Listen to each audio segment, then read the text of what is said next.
Thermodynamics বা তাপগতিবিদ্যা একটা বিশাল অধ্যায় এবং এখানে আমাদের অনেক ধরনের টপিকস আছে, অনেক কিছু আছে। সব কিছু আমরা ধরে ধরে বেসিক থেকে শুরু করে একদম অ্যাডভান্স লেভেল পর্যন্ত জানার চেষ্টা করব।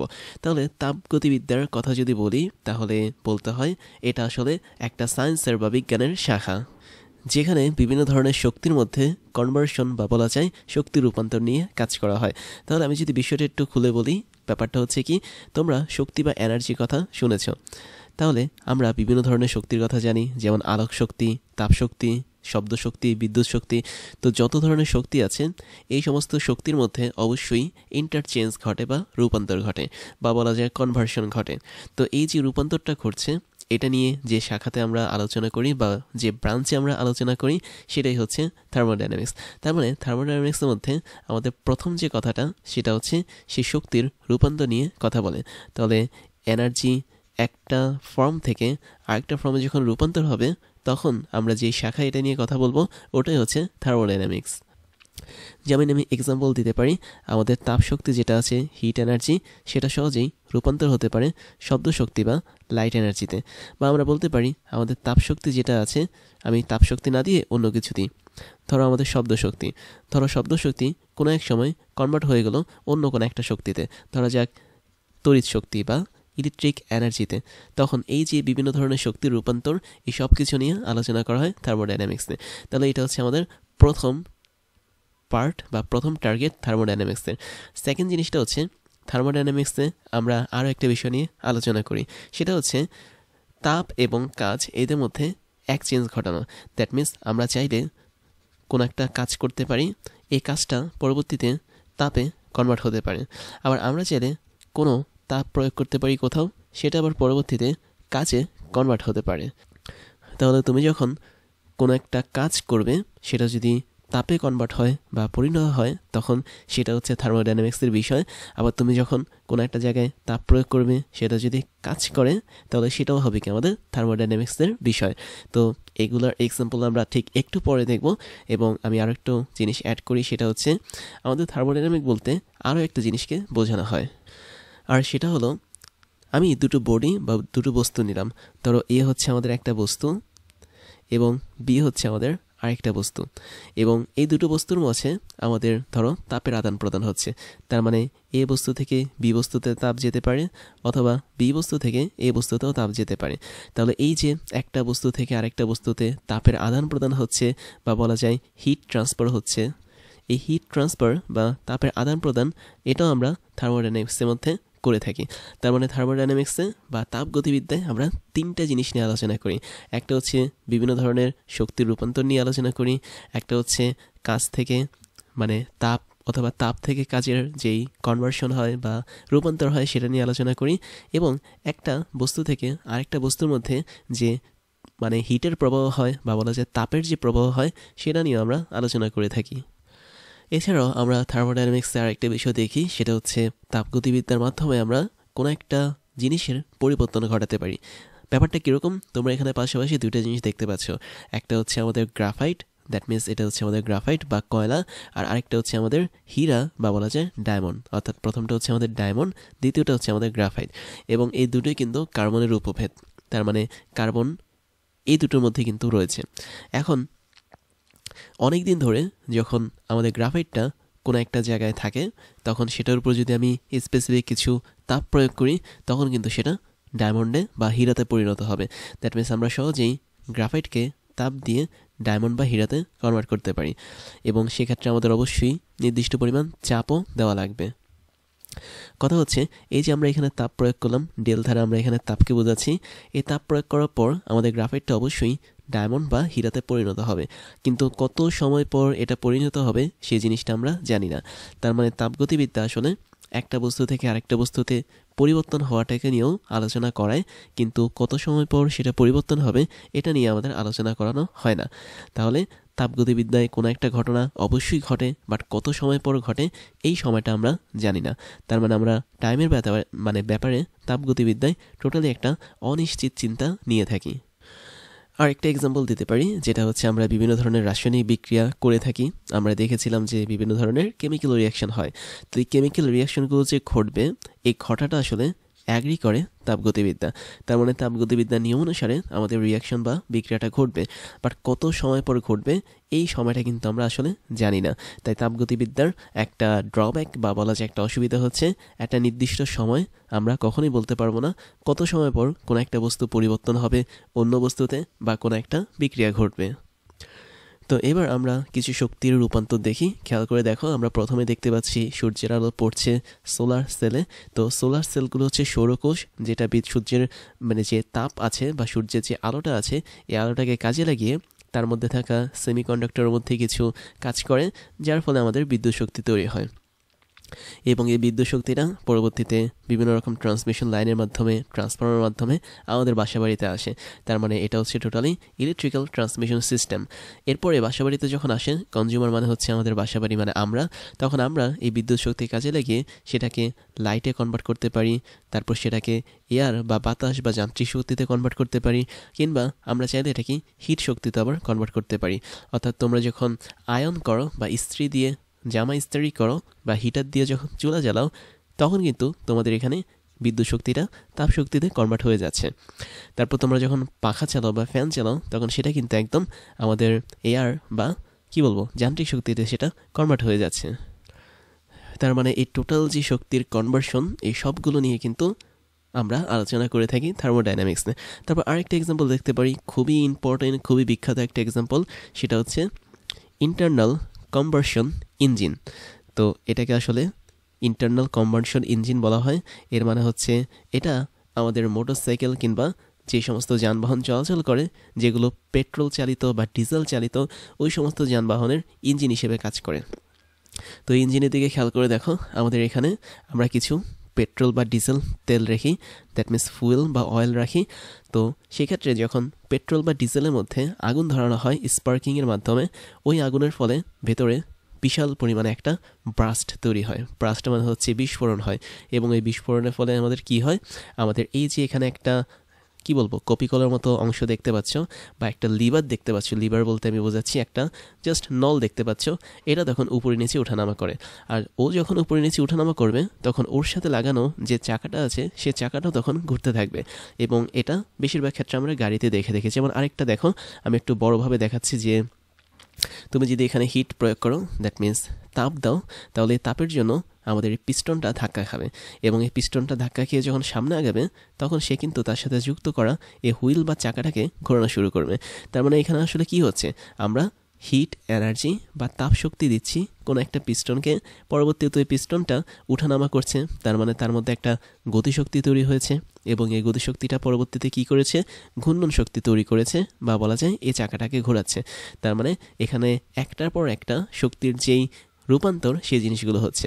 তো থার্মোডাইনামিক্সে আসলে এই কাজগুলোই করা হয়। এবং তুমি যে এখানে পিস্টনটা দেখতেছ, এই পিস্টনগুলো কিন্তু আমাদের মোটরসাইকেল কিংবা যে সমস্ত কার গাড়িগুলো আছে সবগুলোতে কিন্তু ইউজ করা হয়। জাস্ট এখানে আগুনটা জ্বালানো হয় পেট্রোল বা ডিজেল বা যে কোনো ধরনের ফুয়েল ইউজ করে। তারপর আমরা আরও একটা দারুণ জিনিস দেখব, এটা একটু খেয়াল করে দেখো। এখানে দেখতে পাচ্ছ আমাদের কিন্তু অনেকগুলো শক্তির রূপান্তর ঘটছে। কীভাবে করছে আমি একটু ধাপে ধাপে আগাই। যেমন আমি যদি প্রথম কথা বলি, এটা হচ্ছে আমাদের একটা পিৎজার টুকরা, এবং এর ভিতরে আছে কি অনেক ধরনের পুষ্টি আছে, লিপিড, প্রোটিন, শর্করা, অনেক কিছু আছে, বা কার্বোহাইড্রেট আছে। তো সেটা যখন আমরা খাবো, সেটা তখন কনভার্ট হয়ে যাবে আমাদের শরীরে, এবং আমরা তখন দৌড়াদৌড়ি করতে পারবো। তার মানে আমরা কেমিক্যাল এনার্জিটাকে খাচ্ছি। কেন কেমিক্যাল বললাম, কারণ পিৎজার মধ্যে আমাদের কার্বোহাইড্রেট আছে, লিপিড আছে, প্রোটিন আছে, এরা সবাই কিন্তু এক একটা কেমিক্যাল। এবং পরবর্তীতে যখন আমরা এগুলো খাবো, আমাদের শরীর এগুলোকে অ্যাবসর্ব করবে, এবং আমাদের শরীর তখন একটা শক্তি তৈরি করবে, এনার্জি, এবং ওই এনার্জি বা শক্তি দিয়ে আমরা কাজ করতে পারবো। আর আমাদের শরীর যে কাজগুলো করবে, এগুলো অবশ্যই কী হবে, মেকানিক্যাল এনার্জি বা যান্ত্রিক শক্তি। যেমন চলাফেরা করা, দৌড়াদৌড়ি করা, মারামারি করা, চুলোচুলি করা, সব কিছু কিন্তু তোমার মেকানিক্যাল এনার্জি বা যান্ত্রিক শক্তি। তো এখানে আমরা একটা শক্তির রূপান্তর দেখলাম। তারপরে তাপগতিবিদ্যায় আরেক ধরনের শক্তির রূপান্তর আমরা দেখতে পাই। একদম উপরে খেয়াল করে দেখো, এখানে কেমিক্যাল এনার্জি দেওয়া বা রাসায়নিক শক্তি দেওয়া। রাসায়নিক শক্তি বলতে আমি কি বলছি, রাসায়নিক শক্তি মানে হচ্ছে বিভিন্ন ধরনের অকটেন তেলগুলোর কথা বলতে পারো, দ্যাট মিনস জ্বালানি তেলগুলো, যেমন বিউটেন বা হচ্ছে পেন্টেন, এই ধরনের তেলের কথা তুমি বলতে পারো। অথবা তুমি এখানে তেজস্ক্রিয় কোনো পদার্থের কথা বলতে পারো, দ্যাট মিনস ইউরেনিয়াম বা হচ্ছে প্লুটোনিয়াম, এই ধরনের কিছু তেজস্ক্রিয় মৌলের কথা এখানে বলতে পারো। তো এই সমস্ত তেজস্ক্রিয় মৌল নিউক্লিয়ার এনার্জি তৈরি করে, অথবা ফুয়েল যেগুলো আছে বা তেল যেগুলো আছে সেগুলো কিন্তু আমাদের কেমিক্যাল এনার্জি তৈরি করে। তো আমরা ওই কেমিক্যালগুলো যখন ব্যাটারিতে ইউজ করব, তখন ব্যাটারি সেগুলোকে ইউজ করে ইলেকট্রিক্যাল এনার্জি বা তড়িৎ শক্তি তৈরি করবে। আমরা ওই তড়িৎ শক্তি কোথায় দিব? গাড়ির মধ্যে লাগাবো। দ্যাট মিনস ব্যাটারিটাকে যদি গাড়িতে লাগাই, তখন এটা যদি ইলেকট্রিক গাড়ি হয় তাহলে অবশ্যই সেই ব্যাটারিটাকে কাজে লাগিয়ে চলতে পারবে, এবং ব্যাটারি কাজে লাগিয়ে যখন গাড়িটা চলবে তখন গাড়ির যে শক্তিটা পাবো সেটা হবে গাড়ির গতিশক্তি বা কাইনেটিক এনার্জি। একই সাথে আমরা যদি তেল বা পেট্রোল এগুলো বা ডিজেল যেটাই বলি না কেন, সেটা যদি গাড়িতে দেই সরাসরি, সেই গাড়িটা কি করবে? ওই যে আমাদের আগেকার স্লাইডের যে ইঞ্জিনটা ছিল সেই ইঞ্জিনের মতো করে গাড়িটা একটা গতিশক্তি তৈরি করবে। তার মানে আমরা গাড়িতে ইচ্ছে করলে কেমিক্যাল এনার্জিও দিতে পারি, আবার ইলেকট্রিক এনার্জিও দিতে পারি। তারপরে আমাদের এই কেমিক্যাল এনার্জিটা হচ্ছে, ধরে নিলাম তেজস্ক্রিয় কোনো একটা মৌল থেকে এসেছে, দ্যাট মিনস এটা একটা নিউক্লিয়ার এনার্জি, এবং নিউক্লিয়ার পাওয়ার প্ল্যান্ট ইউজ করে আমরা এই এনার্জি থেকে বিদ্যুৎ তৈরি করতে পারি। That means nuclear power point মানে পাওয়ার প্ল্যান্টে যেটা হয় সেটা হচ্ছে নিউক্লিয়ার শক্তি কাজে লাগিয়ে পানি গরম করা হয় সিম্পলি। ওই পানিটা যখন একটা নির্দিষ্ট ভাস্প নিয়ে বের হয়, তখন সে একটা গতি তৈরি করে। ওই গতির ফলে আমাদের যে জেনারেটরগুলো আছে সেই জেনারেটরের টারবাইনগুলো ঘুরতে থাকে, আর টারবাইন যত বেশি পরিমাণ ঘুরবে আমাদের তড়িৎ বা ইলেকট্রিসিটি তত বেশি পরিমাণ তৈরি হবে, এবং সেক্ষেত্রে আমাদের সেই ইলেকট্রিসিটি বা তড়িৎটা যখন বাসাবাড়িতে লাইটের কাছে আসবে তখন সেটা আলো এবং তাপশক্তিতে কনভার্ট হবে। কেননা যখন লাইট জ্বলে তখন আমরা কিন্তু তাপও পাবো, আলোও পাবো। আবার আমাদের এই ইলেকট্রিক এনার্জিটা যখন কম্পিউটারে আসবে তখন সেটা স্ক্রিনের মাধ্যমে লাইটে বা আলোতে কনভার্ট হবে, এবং স্পিকারের মাধ্যমে সাউন্ড বা শব্দ শক্তিতে কনভার্ট হবে। যেমন তোমরা আমার ক্লাসটা শুনছো, তার মানে তোমাদের মোবাইলে একই সাথে আলো শক্তি কনভার্ট হচ্ছে ইলেকট্রিক এনার্জি থেকে, অর্থাৎ মোবাইলের ব্যাটারি থেকে যে শক্তিটা আসছে সেটা তোমরা স্ক্রিনে আলোক শক্তি হিসেবে দেখতে পাচ্ছ, এবং যে সাউন্ডটা শুনতে পাচ্ছ স্পিকার দিয়ে এটা আসলে আমাদের শব্দ শক্তিতে কনভার্ট হচ্ছে। তারপর তুমি চাইলে এই পেট্রোল বা ডিজেল অথবা নিউক্লিয়ার শক্তি দিয়ে বিভিন্ন রকম রকেটকে চালাতে পারো, রকেটের জ্বালানি হিসেবে ইউজ করতে পারো, এবং তখন রকেটটা যখন অনেক উপরে উঠবে তখন সেটা হবে কি যান্ত্রিক শক্তি। তার মানে রকেটটা তখন একটা নির্দিষ্ট গতিশক্তি নিয়ে কাজ করবে। আর মজার কথা হচ্ছে কি, যান্ত্রিক শক্তি বা মেকানিক্যাল এনার্জি বলতে আমরা বেসিক্যালি দুইটা শক্তিকে বুঝে থাকি। তো আমি একটু লিখে দিচ্ছি, এটা মেকানিক্যাল এনার্জি, এটার বাংলা হচ্ছে যান্ত্রিক শক্তি, এবং এই যান্ত্রিক শক্তি বলতে আমরা দুটো জিনিসকে বুঝি, একটা হচ্ছে কাইনেটিক এনার্জি বা গতিশক্তি, আর একটা হচ্ছে পটেনশিয়াল এনার্জি বা বিভব শক্তি। তো এই যে এখানে দেখতে পাচ্ছ অনেক ধরনের শক্তির রূপান্তর, আরও অনেক ধরনের রূপান্তর আছে, কেননা সকল শক্তি এখানে আমরা দেখিয়েছি জাস্ট ভাগে ভাগে, বাট আমাদের পৃথিবীর জন্য মূল শক্তির উৎস কিন্তু সূর্য। তার মানে সূর্য থেকে কোনো না কোনোভাবে এই শক্তিগুলো কনভার্ট হয়ে গেছে। তো তাপগতিবিদ্যায় বা থার্মোডাইনামিক্সে একটা শক্তি কিভাবে অন্য শক্তিতে কনভার্ট হয় সেটা আমরা আলোচনা করে থাকি, বাট কত সময় পর এটা কনভার্ট হবে সেটা আমরা আলোচনা করতে পারি না। বিষয়টা আমি যদি আরেকটু বলি, যে আমাদের এখানে ধরা যাক যতটুকু পরিমাণ কেমিক্যাল এনার্জি আছে সেটা আমি ব্যাটারিতে দিলে সেটা ইলেকট্রিক এনার্জি বা তড়িৎ শক্তিতে রূপান্তর হবে, বাট কত সময় পরে এটা রূপান্তর হবে সেটা কিন্তু আমরা স্পেসিফিকভাবে বের করতে পারবো না। তার মানে একটা শক্তি থেকে আরেকটা শক্তিতে কনভার্ট হতে হলে অবশ্যই আমাদের কিছু সময় লাগবে। আমি সময়গুলোকে টি দিয়ে প্রকাশ করছি, কিন্তু এই টি এর মানটা আসলে কত সেটা আমরা জানি না। অথবা আমরা খাবার খেয়েছি, কেমিক্যাল এনার্জি, এটা আমাদের শক্তি মানে গতিশক্তিতে কনভার্ট হয়েছে, বাট এই কনভার্ট হওয়ার জন্য অবশ্যই একটা সময় লাগবে। কত সময় পর সম্পূর্ণ খাবার শক্তিটা আমাদের গতিশক্তিতে কনভার্ট হবে এই জিনিসটা থার্মোডাইনামিক্সের মাধ্যমে বের করতে পারি না, বা তাপগতিবিদ্যার মাধ্যমে এদেরকে বের করা যায় না। তাই যদি হয় তাহলে আমরা এবার দেখব সেটা হচ্ছে তাপগতিবিদ্যার অনেকগুলো পরিভাষা আছে বা টার্মস আছে, যে টার্মগুলো না জানলে আমাদের একদমই হবে না, আমরা সামনে আগাতে পারবো না। তাহলে আমরা প্রথম টার্মটা দেখি, যেটা হচ্ছে সিস্টেম। পরের টার্মটা হচ্ছে পরিপার্শ্ব বা সারাউন্ডিং। তারপরেরটা হচ্ছে সিস্টেমের অবস্থা বা স্টেট অফ সিস্টেম। তারপরেরটা হচ্ছে সাম্য অবস্থা বা ইকুইলিব্রিয়াম। তারপরেরটা হচ্ছে তাপগতীয় কিছু চলক আছে, দ্যাট মিনস থার্মোডাইনামিক কনস্ট্যান্ট। এবং সবশেষে আছে আমাদের তাপগতীয় প্রক্রিয়া বা থার্মোডাইনামিক প্রসেস। তো এই সমস্ত জিনিসগুলো জানার পর আমরা 100% জানতে পারবো যে থার্মোডাইনামিকের মধ্যে আসলে কী কী টার্ম বা পরিভাষাগুলো কাজ করে। তো আমরা প্রথমে যেটা দেখব সেটা হচ্ছে সিস্টেম, এবং সিস্টেমটা আমি যদি বলি তাহলে আমরা একটা এক্সাম্পল নিতে পারি। খেয়াল করে দেখো, এখানে একটা পিস্টন যুক্ত পাত্র দেওয়া আছে, তাহলে উপরের অংশটা হচ্ছে পিস্টন, আর চারপাশে হচ্ছে কি পাত্রের একটা বাউন্ডারি আছে, এবং আমি করলাম কি ওই পাত্রের মধ্যে আমি অনেকগুলো গ্যাসের অণু বা পরমাণু যেটাই বলি না কেন তাকে রাখলাম। তার মানে তুমি যদি এখানে কার্বন ডাইঅক্সাইড গ্যাস ঢুকিয়ে রাখো তাহলে আমি বলবো এখানে আমি অনেকগুলো কার্বন ডাইঅক্সাইড গ্যাসের অণুকে রেখেছি, তার মানে অণুর সংখ্যা অনেক।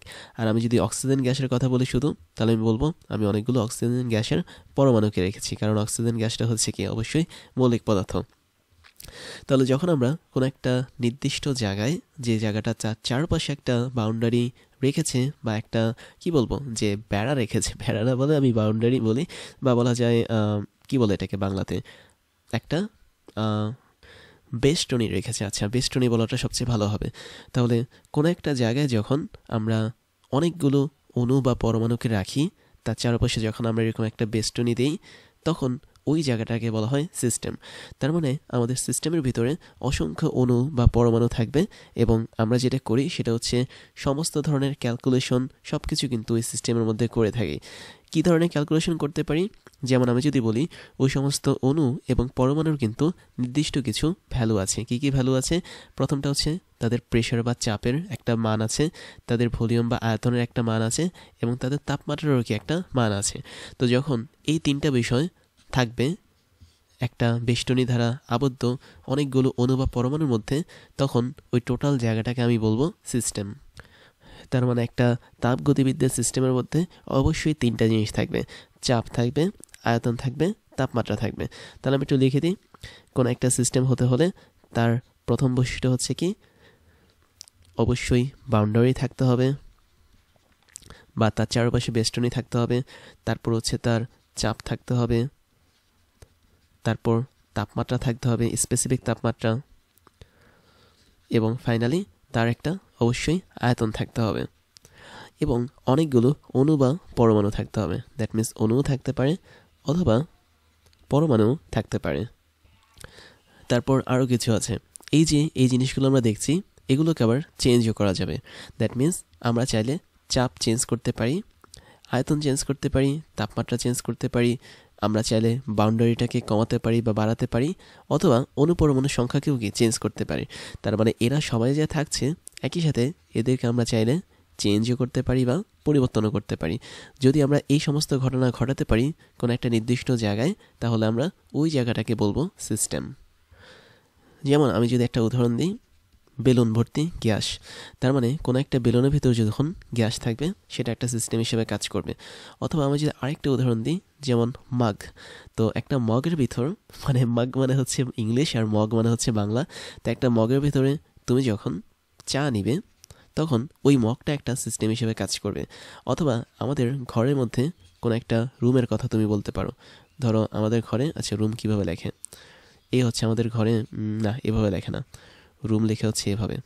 ওকে, তো তোমার ঘরে ধরো একটা রুম আছে, ওই রুমের ভিতরে তুমি আছো, বাতাস আছে, তাপমাত্রা আছে, আয়তন আছে, অনেক কিছু আছে। তার মানে তোমার ঘরে থাকা ওই যে রুমটা আছে, এই রুম কিন্তু একটা সিস্টেম হিসেবে কাজ করবে। তার মানে এই মহাবিশ্বে যে কোনো একটা আছে, এটা আমি কয়বার মুছছি কয়বার লিখতেছি, ঠিকমতো লেখে নি আগে। তো এই মহাবিশ্বে যত ধরনের বস্তু আছে, যত ধরনের অবজেক্ট আছে, প্রত্যেকটা অবজেক্ট বা প্রত্যেকটা বস্তু এক একটা সিস্টেম হিসেবে কাজ করে। তার মানে এই মহাবিশ্বে যত ধরনের বস্তু আছে বা যত ধরনের অবজেক্ট আছে, সকল বস্তু বা সকল অবজেক্ট এক একটা আসলে সিস্টেম। আর প্রত্যেকটা সিস্টেমেরই কি অবশ্যই বাউন্ডারি থাকবে, এটা তোমাকে মনে রাখতে হবে। যেমন আমাদের মগের ক্ষেত্রে গ্লাসটা হচ্ছে বাউন্ডারি, বেলুনের ক্ষেত্রে বেলুনের চারপাশে যে প্লাস্টিকটা আছে সেটা একটা বাউন্ডারি, রুমের ক্ষেত্রে রুমের চারপাশে যে দেয়ালটা আছে সেটাই হচ্ছে কি একটা বাউন্ডারি।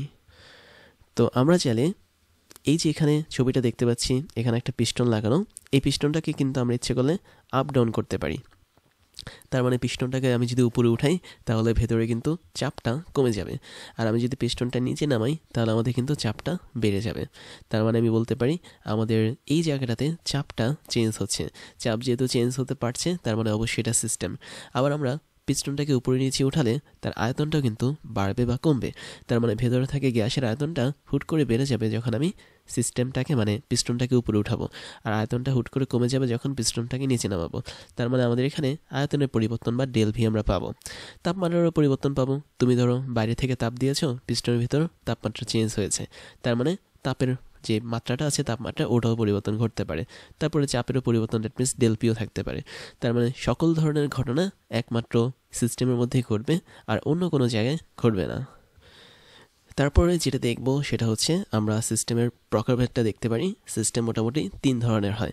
তো তুমি যদি ছবি থেকে খেয়াল করো, আমাদের প্রথম সিস্টেমটা হচ্ছে একটা জার দেওয়া এবং ওর মধ্যে আমরা পানি রেখেছি এবং তার যে মুখটা আছে সেটা আমরা ওপেন রেখেছি বা খোলা রেখেছি। এখন আমরা যদি নিচ থেকে কোনো হিট দিই বা আগুন জ্বালিয়ে দিই নিচে দিয়ে, তখন কিন্তু আমাদের এই পানিটা বাষ্প হয়ে উপরে উড়ে চলে যাবে এবং পানি যখন বাষ্প হয়ে উপরে চলে যাবে, তার মানে আমি বলতে পারি আমাদের এখানে যে হিটটা দিয়েছি বা তাপটা দিয়েছি, এই তাপটাও কিন্তু এখানে বাইরে চলে যাচ্ছে। আবার একই সাথে পানি যখন চলে যাবে, পানির অবশ্যই একটা নির্দিষ্ট ভর থাকবে, দ্যাট মিনস এম পরিমাণ ভর। এই এম ভরটাও কি উপরে ভ্যানিশ হয়ে যাবে। তাই একটা সময় পর আমাদের এই জারের ভিতরে কোনো পানিই থাকবে না, আমাদের টোটাল পানিও চলে যাবে। আমরা যে হিট দিয়েছি বা তাপ দিয়েছি এটাও পানির সাথে সাথে চলে যাবে। তাহলে এই ধরনের সিস্টেমটাকে বলা হচ্ছে ওপেন সিস্টেম বা খোলা সিস্টেম। এবং এটার আরেকটা নাম হচ্ছে কি উন্মুক্ত সিস্টেম। তো আমি একটু ইংলিশে লিখে রাখলাম, তোমরা লিখে রাখতে পারো বাংলায়। এটাকে বলা হয় ওপেন সিস্টেম অথবা খোলা সিস্টেম অথবা উন্মুক্ত সিস্টেম। এবং দেখো তো এখানে আসলে কি হচ্ছে, আমাদের সিস্টেমের চারপাশে কিন্তু পরিবেশ থাকে বা এনভায়রনমেন্ট থাকে। তাহলে এই সিস্টেমের মধ্যে আমরা দেখতে পাচ্ছি তাপশক্তি এবং ভর দুটোই কিন্তু বাইরে বের হয়ে গেছে।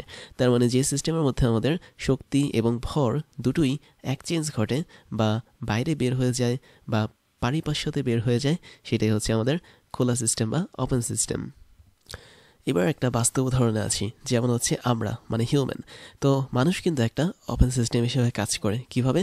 মানুষ একই সাথে তার মধ্যে যে ভরগুলো আছে সেগুলো পরিবেশকে দিতে পারে এবং তার মধ্যে যে এনার্জি বা শক্তি আছে সেটাও পরিবেশকে দিতে পারে। তার মানে ওপেন সিস্টেমের মধ্যে দুইটা জিনিস এক্সচেঞ্জ হয় পরিবেশের মধ্যে। একটা হচ্ছে কি, একটা হচ্ছে আমাদের ভর, যেটাকে আমরা ইংলিশে ব্যাস বলি, আরেকটা হচ্ছে আমাদের শক্তি, যেটাকে আমরা ইংলিশে এনার্জি বলি।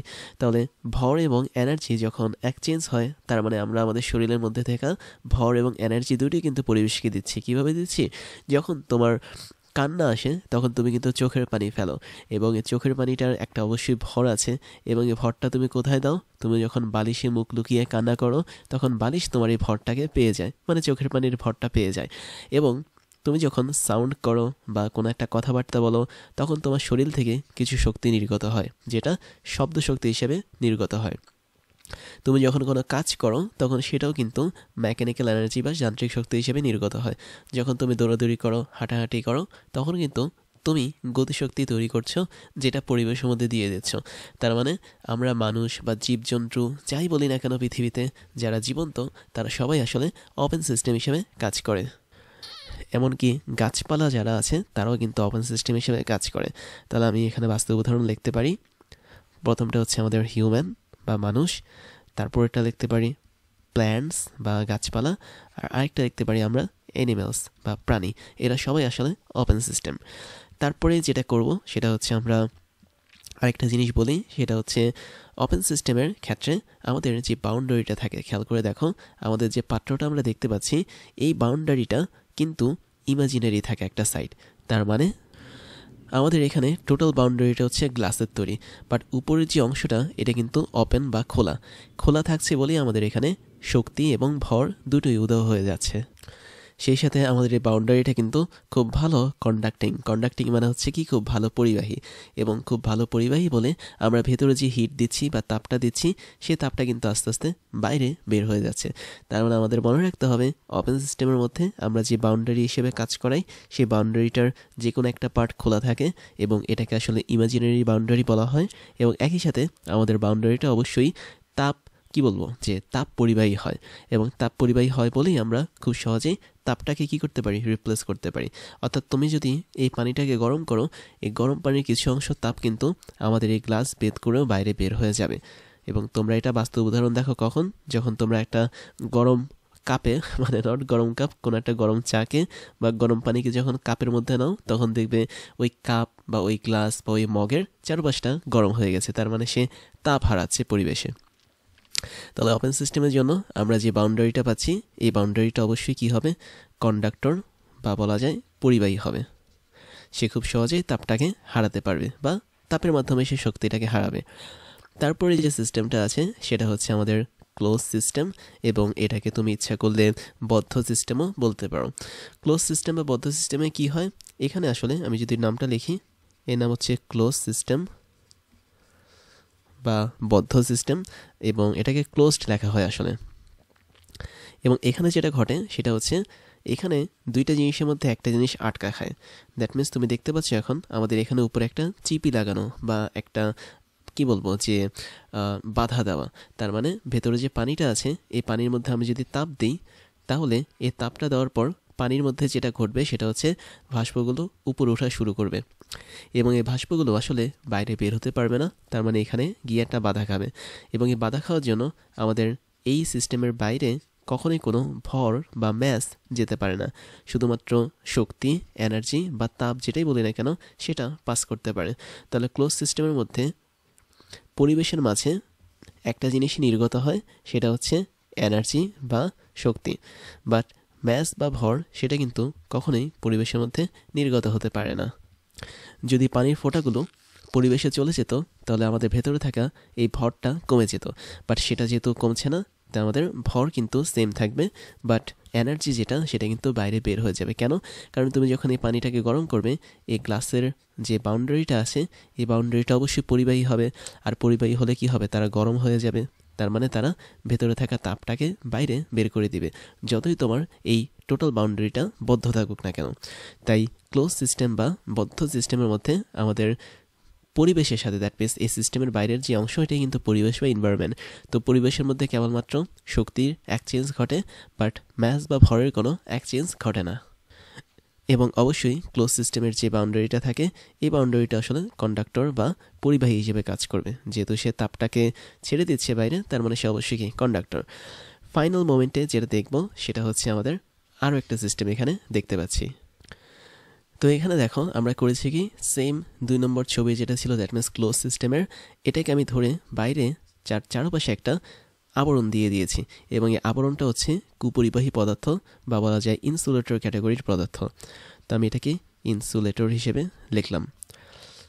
তাহলে এই ইনসুলেটর বা কুপরিবাহী যে পদার্থটা দিয়ে আমি টোটাল জিনিসটাকে আবরণ করে ফেললাম বা ক্লোজ সিস্টেমটাকে যে আবরণ করে ফেললাম, এতে সুবিধা হলো কি, এতে আমি যদি বাইরে থেকে কোনো হিট দেই বা তাপশক্তি দেই এটা এই ইনসুলেটর বা কুপরিবাহী পদার্থের জন্য ভেতরে ঢুকবে না। আবার ভেতরে যদি পানির একটা নির্দিষ্ট তাপ থাকে, ধরা যাক পানির একটা নির্দিষ্ট তাপ কিউ আছে, এটাও কিন্তু আর বাইরে বেরোতে পারবে না। একই সাথে পানির যদি ভর থাকে এম, এটাও কিন্তু আমাদের বাইরে আর বেরোতে পারছে না। তার মানে এটা হচ্ছে আমাদের টোটালি কি বলবো বিচ্ছিন্ন সিস্টেম বাংলাতে বলা হয়, অথবা এটাকে তোমরা রাখতে পারো একদম আইসোলেটেড সিস্টেম। তো এই সিস্টেমটার ইংলিশ নাম হচ্ছে আইসোলেটেড সিস্টেম, বাংলা হচ্ছে কি বিচ্ছিন্ন সিস্টেম। এবং এই বিচ্ছিন্ন সিস্টেমে কি ঘটে, বাইরে থেকে ভেতরে বা ভেতর থেকে বাইরে, অথবা আমি বলতে পারি আমাদের সিস্টেম থেকে সারাউন্ডিং বা পারিপার্শ্বে বা পরিবেশে, এবং পরিবেশ থেকে সিস্টেমে কোনো প্রকার কোনো ভরের আদান প্রদান হয় না এবং শক্তির আদান প্রদান হয় না। তার মানে এখানে আমাদের ম্যাস এটাও বাইরে থেকে ভেতরে যায় না, ভেতর থেকে বাইরে যায় না। আবার তাপশক্তি থেকে শুরু করে সকল ধরনের শক্তি যে আছে দ্যাট মিনস এনার্জি, এগুলোও এক্সচেঞ্জ ঘটে না। তো এটা হচ্ছে আমাদের আইসোলেটেড সিস্টেম বা একদম বিচ্ছিন্ন সিস্টেম। আর বাস্তবে আমাদের পৃথিবীতে বিচ্ছিন্ন সিস্টেম তৈরি করা যায় না, তার মানে এটাকে আমরা ইমাজিনারি সিস্টেম বলতে পারি। কেন? কারণ পৃথিবীতে কখনোই এমন কোনো সিস্টেম তৈরি করা যায় না যার ভেতরে বা বাইরে এরকম কোনো এক্সচেঞ্জ হবে না। তার মানে টোটাল পৃথিবীতে আমরা যে ইনসুলেটরগুলোকে পাবো এগুলো আসলে 100% ইনসুলেটর হিসেবে কখনোই কাজ করতে পারবে না। অর্থাৎ এরা অবশ্যই কোনো না কোনো পরিমাণ আমাদের শক্তিকে ভেতরে প্রবেশ করতে দিবে। তাই এই মহাবিশ্বে কখনোই 100% কুপরিবাহী পদার্থ পাওয়া যায় না বলে আমাদের এই আইসোলেটেড সিস্টেম বা বিচ্ছিন্ন সিস্টেমটা একটা কল্পিত সিস্টেম, এবং এটার কোনো বাস্তব রূপ নেই। তারপর তোমাদেরকে যেটা দেখাবো সেটা হচ্ছে সিস্টেমের ধর্ম বা সিস্টেমের প্রপার্টি নিয়ে কিছু জিনিস দেখব। এবং সিস্টেমের যে প্রপার্টি বা ধর্ম এটা বেসিক্যালি 2 ধরনের হয়ে থাকে, এবং এক ধরনের ধর্ম আমি জাস্ট একটা সাইডে লিখি। এক ধরনের ধর্মকে বলা হচ্ছে এক্সটেন্সিভ প্রপার্টি, আমি জাস্ট ইংলিশ টার্মটা লিখলাম। এটা হচ্ছে আমাদের এক্সটেন্সিভ ধর্ম, এবং আরেকটা হচ্ছে আমাদের ইন্টেন্সিভ ধর্ম। তো এই দুটো ধর্ম আসলে কীরকম, আমি যদি এক্সটেন্সিভ ধর্মের কথা বলি, এই ধর্মটা হচ্ছে আমাদের সিস্টেমের যে সমস্ত ধর্ম আমাদের সিস্টেমের মধ্যে থাকা সাবস্টেন্সের বা উপাদানের মধ্যে উপস্থিত যে সমস্ত সাইজ বা কোয়ান্টিটি এগুলোর উপর ডিপেন্ড করে, সেগুলো হচ্ছে আমাদের এক্সটেন্সিভ ধর্ম। অর্থাৎ বিষয়টা যদি একটু সহজ করে বলি, ধরো আমি একটা এক্সাম্পল দিই, দেখো এখানে আমরা প্রথমে একটা নির্দিষ্ট কেমিক্যাল নিলাম, কেমিক্যাল না আমি এখানে কি বলবো, একটা তরল পদার্থ নিলাম আর কি জারের ভেতরে, এবং আমি ধরে নিলাম এই তরল পদার্থটা আমাদের 1000 মিলিলিটার রয়েছে। আমি পরবর্তীতে এটাকে 2 ভাগে ভাগ করলাম। প্রথম ভাগে আমি ওকে রাখলাম হচ্ছে ধরো কতটুকু রাখবো, ধরো 600 মিলিলিটার রাখলাম, এবং পরবর্তী জারে আমি রাখলাম হচ্ছে 400 মিলিলিটার। তাহলে দেখো তো এই টোটাল জারটা কি একটা সিস্টেম হিসেবে কাজ করে, এবং এই সিস্টেমের প্রপার্টি হচ্ছে 2 ধরনের। আমি যদি প্রথম প্রপার্টি বা এক্সটেন্সিভ প্রপার্টির কথা বলি, তাহলে আমি বলবো যে সমস্ত ধর্মগুলো চেঞ্জ হয়ে যায় সিস্টেমে, আমি যদি সিস্টেমের ভেতরের উপাদানগুলোকে অন্য জায়গায় ট্রান্সফার করি, তাহলে সেই সমস্ত ধর্মগুলোকে বলা হয় এক্সটেন্সিভ ধর্ম। তাহলে দেখো আমাদের এখানে আমি যদি এটার নাম দিই এ নামক জার, এটার নাম দিই যদি বি এবং সি নামক জার, তাহলে স্পষ্ট দেখতে পাচ্ছ এ নামক জারের মধ্যে থাকা টোটাল সাবস্টেন্স বা উপাদানগুলো আমি বি এবং সি নম্বর জারের মধ্যে ঢুকিয়ে দিয়েছি। বাট এখানে চেঞ্জ কি কোনো ঘটেছে? দেখো কী কী চেঞ্জ ঘটেছে। আমি যদি পরিবর্তনের কথা বলি, তাহলে দেখতে পাচ্ছ এতে থাকা জারের মধ্যে যেই ভলিউম বা আয়তনটা ছিল, সেটা কিন্তু বি আর সি এর সাথে সামঞ্জস্যপূর্ণ না। তার মানে বি এবং সি এর মধ্যে ভলিউম একরকম, এর মধ্যে হচ্ছে ভলিউম আর একরকম। তাহলে আমি যদি এই চেঞ্জের কথাগুলো বলি বা কিছু ধর্মের পরিবর্তন হয়ে যাওয়ার কথাগুলো যদি বলি, তাহলে প্রথম চেঞ্জটা আসছে কোথায়? অবশ্যই আয়তন বা ভলিউমে। তার মানে এই যে আয়তন, এই প্রপার্টিটা হচ্ছে আমাদের এক্সটেন্সিভ প্রপার্টি। তার মানে এক্সটেন্সিভ প্রপার্টি হচ্ছে কি, আমাদের সিস্টেমের মধ্যে থাকা উপাদানের এমন কিছু ধর্ম যেগুলো আসলে পরিবর্তন হয়ে যায়। তো আমাদের ভলিউম বা আয়তনটা পরিবর্তন হয়েছে, আগে ছিল 1000 মিলিলিটার, এখন আমি এই ভেতরের উপাদানটাকে বাকি দুইটার মধ্যে ভাগ করে দেওয়াতে আমাদের আয়তনটা পরিবর্তন হয়েছে। তার মানে আগের মতো 1000 মিলিলিটার নেই, একটা হচ্ছে 600 আর একটা হচ্ছে 400। তারপরে আমরা আরেকটা জিনিসের পরিবর্তন দেখব, সেটা হচ্ছে কি আমাদের ম্যাস বা বলা যায় ভর, যেটাকে আমরা এম দিয়ে প্রকাশ করি। দেখো তো আমাদের এটার ভর যদি হয় M1, অবশ্যই এটার ভর হবে M2 এবং এটার ভর হবে M3, এবং একই সাথে আমরা বলতে পারি এম এর মানটা হবে, অর্থাৎ M1 এর যে মানটা সেটা অবশ্যই M2 প্লাস M3 এর যোগফলের সমান হবে। তার মানে ম্যাস বা ভর যেহেতু পরিবর্তন হচ্ছে, তাই এই পরিবর্তনের জন্য আমাদের ম্যাস বা ভরের যে ধর্মটা, এটাকে বলা হয় এক্সটেন্সিভ ধর্ম। তার মানে আমরা ভলিউম, ম্যাস এগুলোকে পরিবর্তন হিসেবে পাচ্ছি। আরও কিছু পরিবর্তন হয়, খেয়াল করে দেখো আমাদের এখানে কিন্তু অভ্যন্তরীণ শক্তিরও কিছু পরিবর্তন ঘটে, এবং অভ্যন্তরীণ শক্তিকে আমরা ইউ দিয়ে প্রকাশ করি। এবং অভ্যন্তরীণ শক্তি বলতে আমরা বুঝি কোনো একটা অণু বা পরমাণুর মধ্যে যেই গতিশক্তি, কম্পন শক্তি বা বলা যায় যে সমস্ত ছোট ছোট লেভেলের শক্তিগুলো কাজ করে, ওগুলো হচ্ছে অভ্যন্তরীণ শক্তি। তার মানে এটা হচ্ছে কি আমাদের এক্সটেন্সিভ প্রপার্টি। তারপরে আমরা আরেকটা জিনিসে পরিবর্তন পাই, সেটা হচ্ছে কি বলবো, সেটা হচ্ছে আমাদের তাপ ধারণ ক্ষমতার একটা পরিবর্তন পাই, এবং তাপ ধারণ ক্ষমতাকে ইংলিশে হিট ক্যাপাসিটি লেখা হয়। তাহলে তাপ ধারণ ক্ষমতা মানে হচ্ছে কি, যে কোনো একটা বস্তু যদি আমি 1 ডিগ্রি সেলসিয়াস তাপমাত্রা বাড়াই ওই বস্তুর, তাহলে তার যে ক্ষমতা থাকে সেটাই হচ্ছে তাপ ধারণ ক্ষমতা। তার মানে তাপ ধারণ ক্ষমতার মাধ্যমে আমরা বুঝতে পারি কোনো একটা বস্তু 1 ডিগ্রি সেলসিয়াস তাপমাত্রা বাড়ালে যে শক্তি পাবে তার পরিমাণটা। তো এখানে আমি দেখতে পাচ্ছি যেহেতু ভরের পরিমাণ মানে চেঞ্জ হয়ে গেছে, তাই তার তাপ ধারণ ক্ষমতা চেঞ্জ হয়ে যাবে। অর্থাৎ আমাদের প্রথম পাত্রের মধ্যে যে তাপ ধারণ ক্ষমতা ছিল 2 নম্বর আর 3 নম্বর পাত্রে পরিমাণটা কমে যাওয়াতে তাপ ধারণ ক্ষমতা আগের মতো থাকবে না। তার মানে এটাও কি আমাদের এক্সটেন্সিভ প্রপার্টি বা এক্সটেন্সিভ ধর্ম। তারপরে দেখো আমাদের এখানে কিন্তু মোল সংখ্যা পরিবর্তন করেছে। মোল সংখ্যাকে আমরা এন দিয়ে প্রকাশ করি। তার মানে মোল সংখ্যা বা এন যেহেতু 3টা পাত্রে এখন সমান নেই, তার মানে এটাও কি এক্সটেন্সিভ ধর্ম। এবার আমরা ইন্টেন্সিভ ধর্মগুলো নিয়ে দেখব। ইন্টেন্সিভ ধর্মগুলো মানে হচ্ছে কি আমাদের যে সমস্ত ধর্মগুলো সিস্টেমের মধ্যে থাকে এবং সেগুলো কখনো চেঞ্জ হয় না, সেগুলো হচ্ছে ইন্টেন্সিভ ধর্ম। তাহলে কী কী ধরনের ধর্ম চেঞ্জ হয় না? আমরা প্রথমে যদি বলি, আমি এখানে দেখতে পাচ্ছি টেম্পারেচার কখনো এখানে চেঞ্জ হবে না। অর্থাৎ তুমি যদি খুব সাবধানতার সাথে আমাদের প্রথম পাত্রে থাকা কেমিক্যালটাকে বাকি 2টা পাত্রে ঢেলে ফেলো, এবং এক্ষেত্রে টেম্পারেচারের কম বেশি হওয়ার কোনো কথা না। তার মানে আমি যদি বলি এখানে ধরো টেম্পারেচার 50 ডিগ্রি ছিল, বা বলা যায় রুম টেম্পারেচারের মতো 25 ডিগ্রি ছিল, তবে আমাদের বাকি যে 2টা পাত্র আছে এখানে আমাদের রুম টেম্পারেচার 25 ডিগ্রিতেই এই কেমিক্যালটা থাকতে পারবে। তার মানে এখানে টেম্পারেচারটা চেঞ্জ হচ্ছে না। তাই টেম্পারেচার বা টিটা হচ্ছে আমাদের অবশ্যই সিস্টেমের মধ্যে ইন্টেন্সিভ ধর্ম, যেটা কখনো পরিবর্তন হয় না। তারপর আমি যদি বলি প্রেশার বা চাপ, সেটাও কি পরিবর্তন হবে না। অর্থাৎ তুমি সিম্পলি জাস্ট এই পাত্রের মধ্যে কোনো পিস্টন অ্যাপ্লাই করো নেই, পিস্টন অ্যাপ্লাই না করার ফলে কি হয়েছে, তোমার পাত্রের মধ্যে ঠিক বায়ুমণ্ডলীয় চাপে এই তরলটা থাকবে। তার মানে তুমি ধরে নাও প্রথম পাত্রে যেমন 1 অ্যাটমসফিয়ার চাপে তরলটা ছিল, দ্বিতীয় পাত্রে 1 অ্যাটমসফিয়ার চাপে আছে, তৃতীয় পাত্র তোমার 1 অ্যাটমসফিয়ার চাপে আছে। তার মানে এই যে চাপ বা পি বা প্রেশার, এটাও হচ্ছে আমাদের ইন্টেন্সিভ ধর্ম, যেটা কখনোই পরিবর্তন হয় না। তার মানে সিস্টেমের মধ্যে থাকা উপাদানগুলোকে আমি যখন একটু সরাবো অন্য কোথাও, যে সমস্ত মানে ধর্মগুলো পরিবর্তন হবে না, সেগুলো হচ্ছে ইন্টেন্সিভ ধর্ম।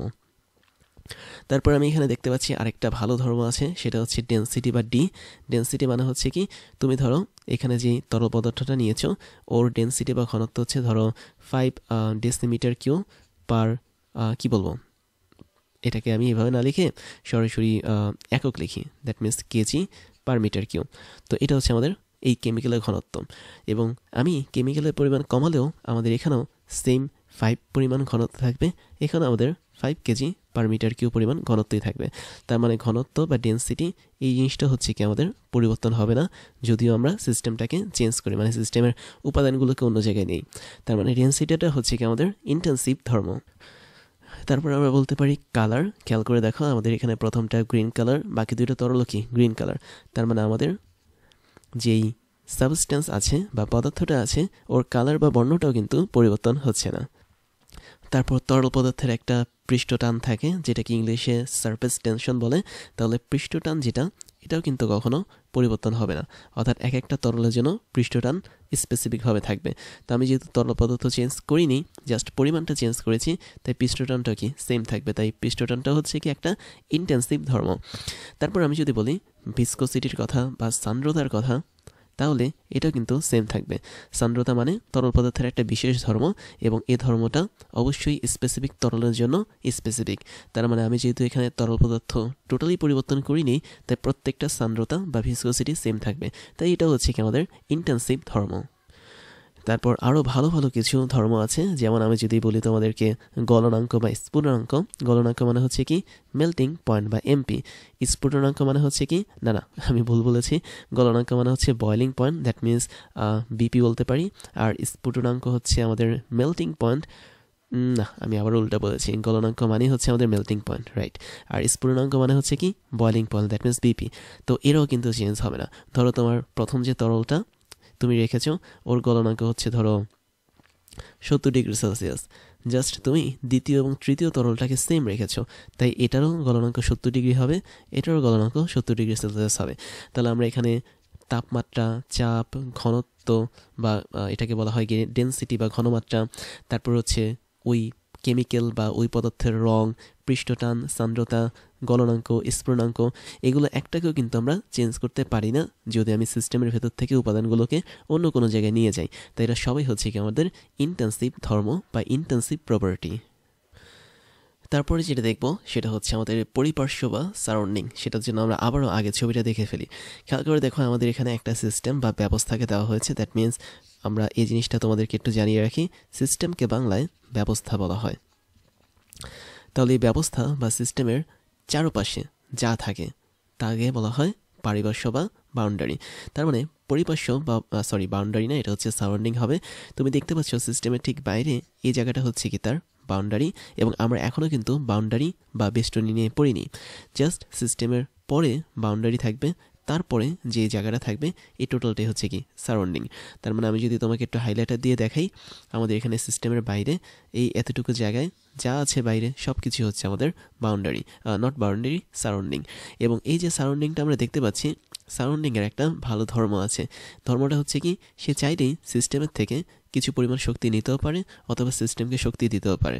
তার মানে কোনো একটা জায়গা অবশ্যই তখনই সারাউন্ডিং হবে যখন সে এনার্জিটা এক্সচেঞ্জ করতে পারবে সিস্টেমের সাপেক্ষে। অর্থাৎ ব্যবস্থা বা সিস্টেমকে সে শক্তি দিতেও পারবে অথবা শক্তি নিতেও পারবে। এবং কিছু কিছু সময় আমাদের এই সারাউন্ডিং বা পরিপার্শ্ব বা পরিবেশ বা ইনভায়রনমেন্টটা অবশ্যই সিস্টেম থেকে কিছু ভরও নিতে পারবে, অথবা সিস্টেমকে কিছু ভরও দিতে পারবে। বাট এটা সবসময় না, এটা কেবলমাত্র ওপেন সিস্টেমের জন্য বা উন্মুক্ত ব্যবস্থার জন্য। তো ওপেন সিস্টেম বা উন্মুক্ত ব্যবস্থা আসলে শক্তি এবং ভর দুটোই কিন্তু আমাদের সারাউন্ডিং বা পরিপার্শ্ব থেকে সিস্টেমে আসে বা যায়। কিন্তু যদি আমি নর্মালি কোনো একটা সারাউন্ডিংয়ের কথা বলি, তার মেইন শর্তটা হচ্ছে কি, সে অবশ্যই এনার্জি বা শক্তিকে সিস্টেমের ভেতর দিতে পারবে, অথবা সিস্টেম থেকে তার নিজের কাছে নিয়ে আসতে পারবে। এখন এই পরিপার্শ্ব বা সারাউন্ডিং আবার দুই ধরনের, এবং এই দুই ধরনেরটাকে আমি যদি বলি, এক ধরনের হচ্ছে আমাদের কি বলবো, এটাকে বাংলা আসলে প্রত্যক্ষ বলা যায়। তো আমি একটু বাংলাটা লিখি, প্রত্যক্ষ সারাউন্ডিং বা প্রত্যক্ষ পরিপার্শ্ব, এবং আরেকটাকে লেখা যায় আমাদের টোটালি বিচ্ছিন্ন পরিপার্শ্ব। দ্যাট মিন্স বিচ্ছিন্ন পরিপার্শ্ব। তার মানে প্রত্যক্ষ সারাউন্ডিং একটা জিনিস, বিচ্ছিন্ন সারাউন্ডিং আরেকটা জিনিস। বিষয়টা কিভাবে কাজ করে? তো তুমি ধরে নাও তোমার এই জায়গাটাতে একটা সিস্টেম আছে, এবং এই টোটালটা হচ্ছে কি আমাদের সিস্টেম। তাহলে সিস্টেম বা ব্যবস্থা এখানে বসে আছে চুপচাপ, এবং সিস্টেমের ঠিক সাথেই আমাদের বাউন্ডারিটা লাগানো, যদিও আমরা এখনও বাউন্ডারি নিয়ে পড়ছি না। সিস্টেমের পর যে বাউন্ডারি আছে, বাউন্ডারির পর আমাদের এখানে অবশ্যই কী থাকবে, পরিপার্শ্ব থাকবে বা সারাউন্ডিং থাকবে। কিন্তু এই সারাউন্ডিংয়ের একটা উদ্ভট ধর্ম আছে। ধর্মটা হচ্ছে কি, সিস্টেমের ভেতরে যদি কোনো পরিবর্তন ঘটে, সাথে সাথে সারাউন্ডিংয়ের মধ্যেও সেই পরিবর্তনটা একটা ইফেক্ট ফেলবে। তার মানে আমাদের সিস্টেমের ভেতরে যদি তাপমাত্রার পরিবর্তন ঘটে, এই সারাউন্ডিংয়ের মধ্যেও তাপমাত্রা পরিবর্তনটা ঘটবে। তার মানে সিস্টেমের যেই প্রভাব সেটা আমাদের এই সারাউন্ডিংয়ের মধ্যে থাকছে। আমি এর বাইরে আরও একটা পারিপার্শ্ব আঁকলাম, মানে পরিপার্শ্ব আঁকলাম, সারাউন্ডিং। এবং এই পরিপার্শ্বটা এমন যে সিস্টেমের ভিতরে যতই চেঞ্জ আসুক না কেন, কোনো সমস্যা নেই, আমাদের এই সারাউন্ডিং বা পরিপার্শ্বের মধ্যে কোনো চেঞ্জ আসবে না। তার মানে প্রথম পরিপার্শ্বের মধ্যে একটা চেঞ্জ দেখতে পাচ্ছি আমরা, আমি এখানে রাইট সাইন দিলাম। বাট দ্বিতীয় পরিপার্শ্ব যেটা প্রথম পরিপার্শ্বের বাইরে আছে, তার মধ্যে আমরা কোনো চেঞ্জ দেখতে পাচ্ছি না, যেটাকে আমি ক্রস সাইন দিলাম। এর মধ্যে আমাদের প্রথম যেই পরিপার্শ্বটা আছে, আমি জাস্ট হাইলাইটার দিয়ে তোমাকে দেখাই। এই যে হলুদ কালারের যে পরিপার্শ্বটা দেখতে পাচ্ছ, এটা কি বলা হয় হচ্ছে আমাদের প্রত্যক্ষ পরিপার্শ্ব, যেটা ইংলিশ নাম হচ্ছে ইমিডিয়েট। এবং এর বাইরে তুমি যেটা দেখতে পাচ্ছ, দ্যাট মিনস আমি যদি একটু মানে গ্রিন কালার করে দিই, তাহলে এই জায়গাটা হচ্ছে আমাদের বিচ্ছিন্ন পরিপার্শ্ব, বা এটাকে বলা হয় আইসোলেটেড সারাউন্ডিং। তার মানে আমি একটু নামগুলো এখন লিখে ফেলি। আমাদের এখানে নামগুলো লেখার জন্য এগুলো একটু মুছে দিচ্ছি। তাহলে একটু খেয়াল করো, ব্ল্যাক কালারে লিখি। আমাদের একদম হলুদ কালারের যে অংশটা আছে, দ্যাট মিনস এটা হচ্ছে আমাদের প্রত্যক্ষ সারাউন্ডিং বা প্রত্যক্ষ পরিপার্শ্ব, যেটাকে আমরা ইংলিশে লিখে থাকি ইমিডিয়েট। তো এটা হচ্ছে আমাদের ইমিডিয়েট সারাউন্ডিং। আর একদম বাইরের দিকে যেটা আছে, যেখানে কোনো পরিবর্তন হয় না, অর্থাৎ সিস্টেমের যত পরিবর্তন ঘটুক না কেন, সিস্টেমের তাপমাত্রা, আয়তন, চাপ যাই ঘটুক না কেন পরিবর্তন, সেটা আমাদের এই সারাউন্ডিং বা এই পরিপার্শ্বে কোনো প্রভাব ফেলে না, এবং এটাকে বলা হয় আইসোলেটেড সারাউন্ডিং। এবং এদের মাঝেও কিন্তু একটা লেয়ার থাকে, তোমরা দেখতে পাচ্ছ যে এই যে মাঝখানে একটা লেয়ার দেখতে পাচ্ছি আমরা, এই লেয়ারটা কিন্তু অবশ্যই থাকে, তবে এই লেয়ারটা আসলে সেভাবে কাজ করে না। দ্যাট মিনস এটা অনেকটা অদৃশ্যভাবে থাকে। আমি জাস্ট একটু মার্ক করে দিলাম। তো এই হচ্ছে আমাদের পরিপার্শ্বের যে দুইটা প্রকারভেদ সেটা। এবার যেটা দেখব সেটা হচ্ছে সিস্টেম এবং সারাউন্ডিং, এই দুটোর মাঝে একটা দেয়াল থাকে, যেটাকে বলা হয় সীমারেখা বা বাউন্ডারি। তাহলে খেয়াল করে দেখো, আমি তোমাকে আরেকটা ছবি দেখাচ্ছি। তো আমি যদি প্রথম ছবিটার দিকে তাকাই, খেয়াল করো, ভেতরটা হচ্ছে কি আমাদের টোটালি সিস্টেম, এবং এই সিস্টেমের ঠিক বাইরে হচ্ছে কি সারাউন্ডিং। সারাউন্ডিং দুই ধরনের হতে পারে, প্রত্যক্ষ, এবং আরেকটা আমরা কি দেখেছিলাম, আরেকটা দেখেছিলাম হচ্ছে বিচ্ছিন্ন। তো এই যে সারাউন্ডিং এবং সিস্টেমের ঠিক মাঝে এই যে চিকন একটা পাতলা অংশ বা দেয়ালের মতো দেখতে পাচ্ছি, এটাকে বলা হচ্ছে বাউন্ডারি বা সীমারেখা, এবং এটাকে তোমরা ইচ্ছা করলে বেষ্টনীয় বলতে পারো। তো আমি যদি আরেকটা ছবি দেখাই, ভেতরে সিস্টেম আছে, সিস্টেম মানে হচ্ছে ব্যবস্থা, এবং এই ব্যবস্থাতে অনেক অনেক অণু বা পরমাণু থাকে, এবং এই ব্যবস্থা বা সিস্টেমের মধ্যে চাপ থাকে, তাপমাত্রা থাকে, আয়তন থাকে, এবং এদের পরিবর্তনও থাকে, আমরা এগুলো দেখেছি। এবং ঠিক তার বাইরে আমি দেখতে পাচ্ছি এখানেও সারাউন্ডিং, এখানেও সারাউন্ডিং, এখানেও সারাউন্ডিং, মানে পরিপার্শ্ব। এবং ঠিক এই পরিপার্শ্ব আর সিস্টেমের মাঝখানে যে অংশটা আছে, সেটাই হচ্ছে কি আমাদের বাউন্ডারি। তার মানে তোমার এতটুকু অংশ বাউন্ডারি, তারপর এতটুকু অংশ বাউন্ডারি, এখানেও বাউন্ডারি পাচ্ছ, এবং এখানেও তুমি বাউন্ডারি পাচ্ছ।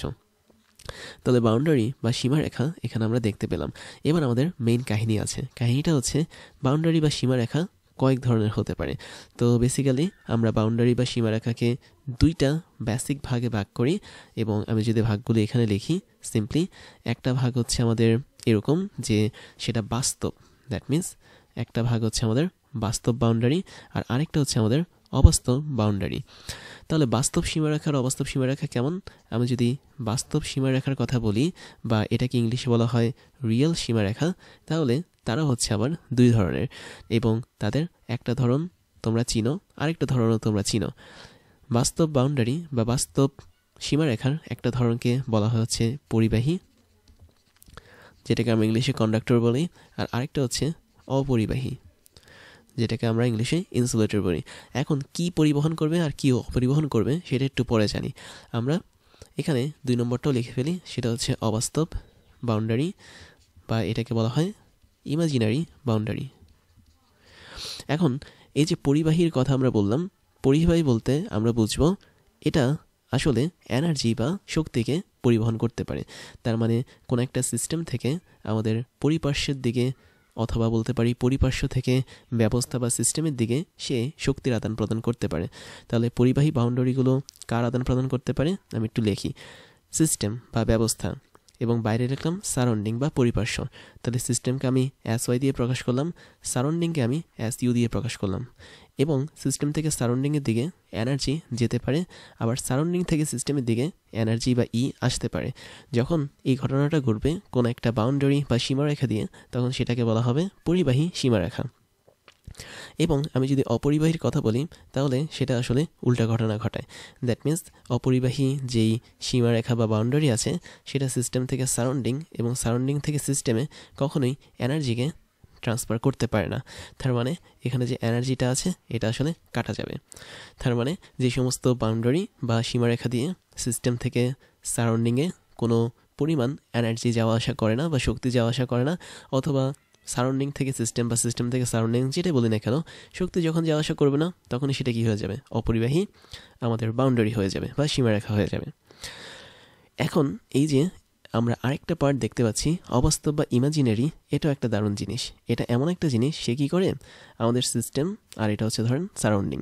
তাহলে আমরা তো জানি যে সিস্টেম থেকে সারাউন্ডিংয়ে দুটো জিনিস যেতে পারে, একটা হচ্ছে ম্যাস বা ভর যেতে পারে, একটা হচ্ছে এনার্জি বা শক্তি যেতে পারে।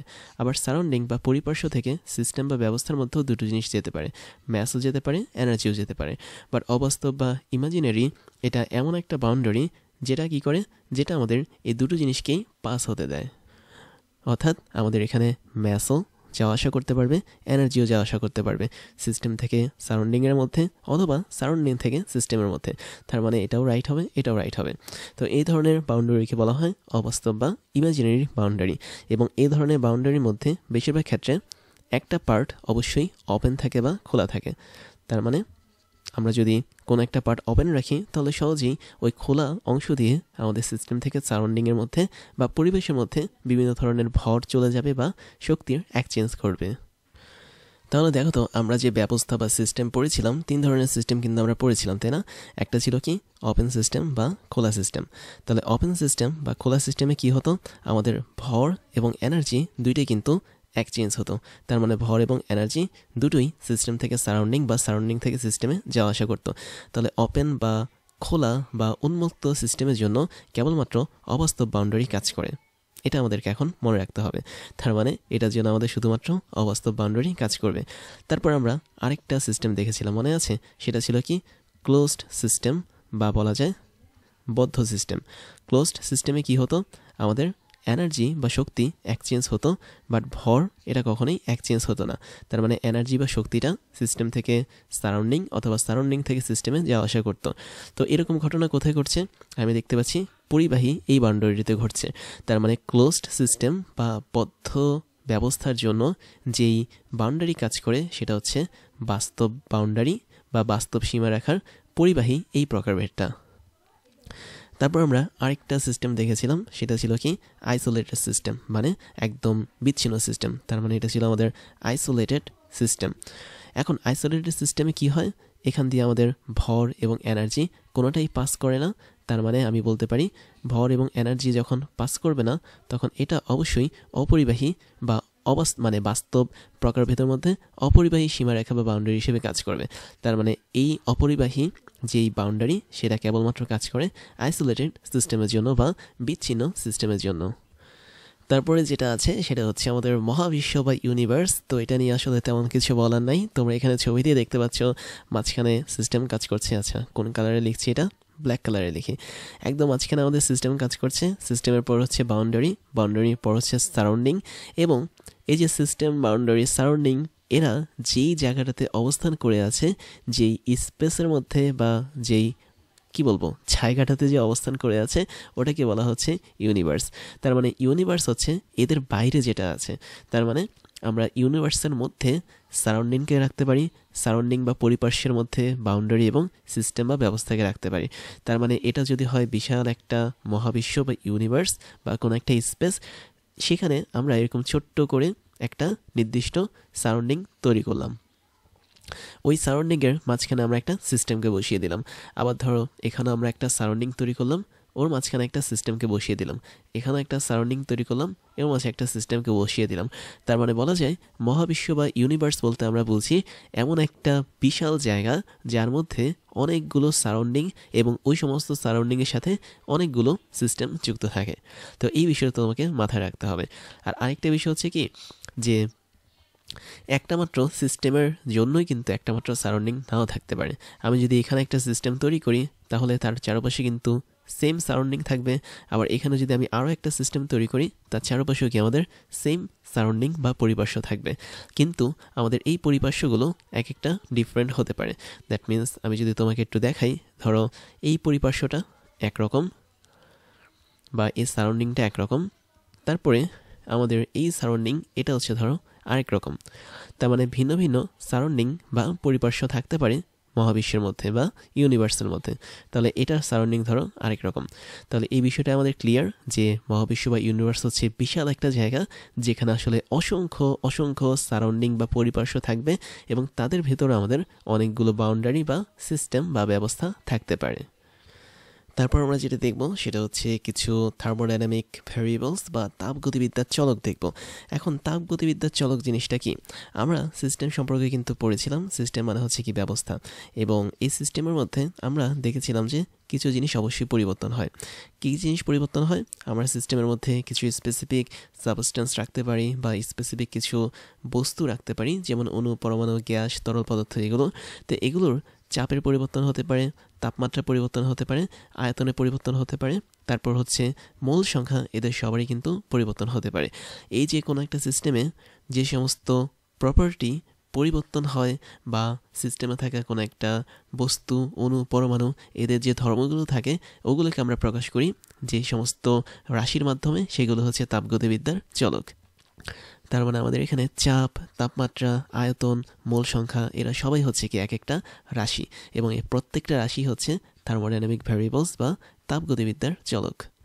তো আমি এখন তোমাদেরকে যেটা দেখাবো সেটা হচ্ছে, এটা মুছে দিচ্ছি, আমরা এখন এই তিনটা জিনিসের বিভিন্ন ধরনের ইউনিট যেটা সেটা দেখব। দ্যাট মিনস তুমি যদি চাপ বা প্রেশার নিয়ে কাজ করতে চাও, যেটা হচ্ছে আমাদের ওয়ান কাইন্ড অফ তাপগতিবিদ্যার চলক, তার অনেকগুলো ইউনিট আছে বা একক আছে। যেমন প্রথমটা হচ্ছে অ্যাটমসফিয়ার, তারপর হচ্ছে প্যাসকেল, তারপর হচ্ছে আমাদের এটা কিলো প্যাসকেল, তারপর হচ্ছে মিলিমিটার পারদ-চাপ, সেন্টিমিটার পারদ-চাপ, তারপর হচ্ছে মিটার পারদ-চাপ, বার, টর, এগুলো সবগুলো হচ্ছে কি চাপের একক। তারপর আমি যদি আরেকটা চলক দেখি আয়তন বা ভলিউম, আয়তনের একক হচ্ছে metre q, decimetre q, centimetre q, litre, decilitre, millilitre, centi cube, এগুলো সবগুলো হচ্ছে কি আয়তনের একক। তারপর তাপমাত্রা যদি একক দেখো তাহলে degree Celsius, degree Fahrenheit, Kelvin, এগুলো হচ্ছে তাপমাত্রার একক।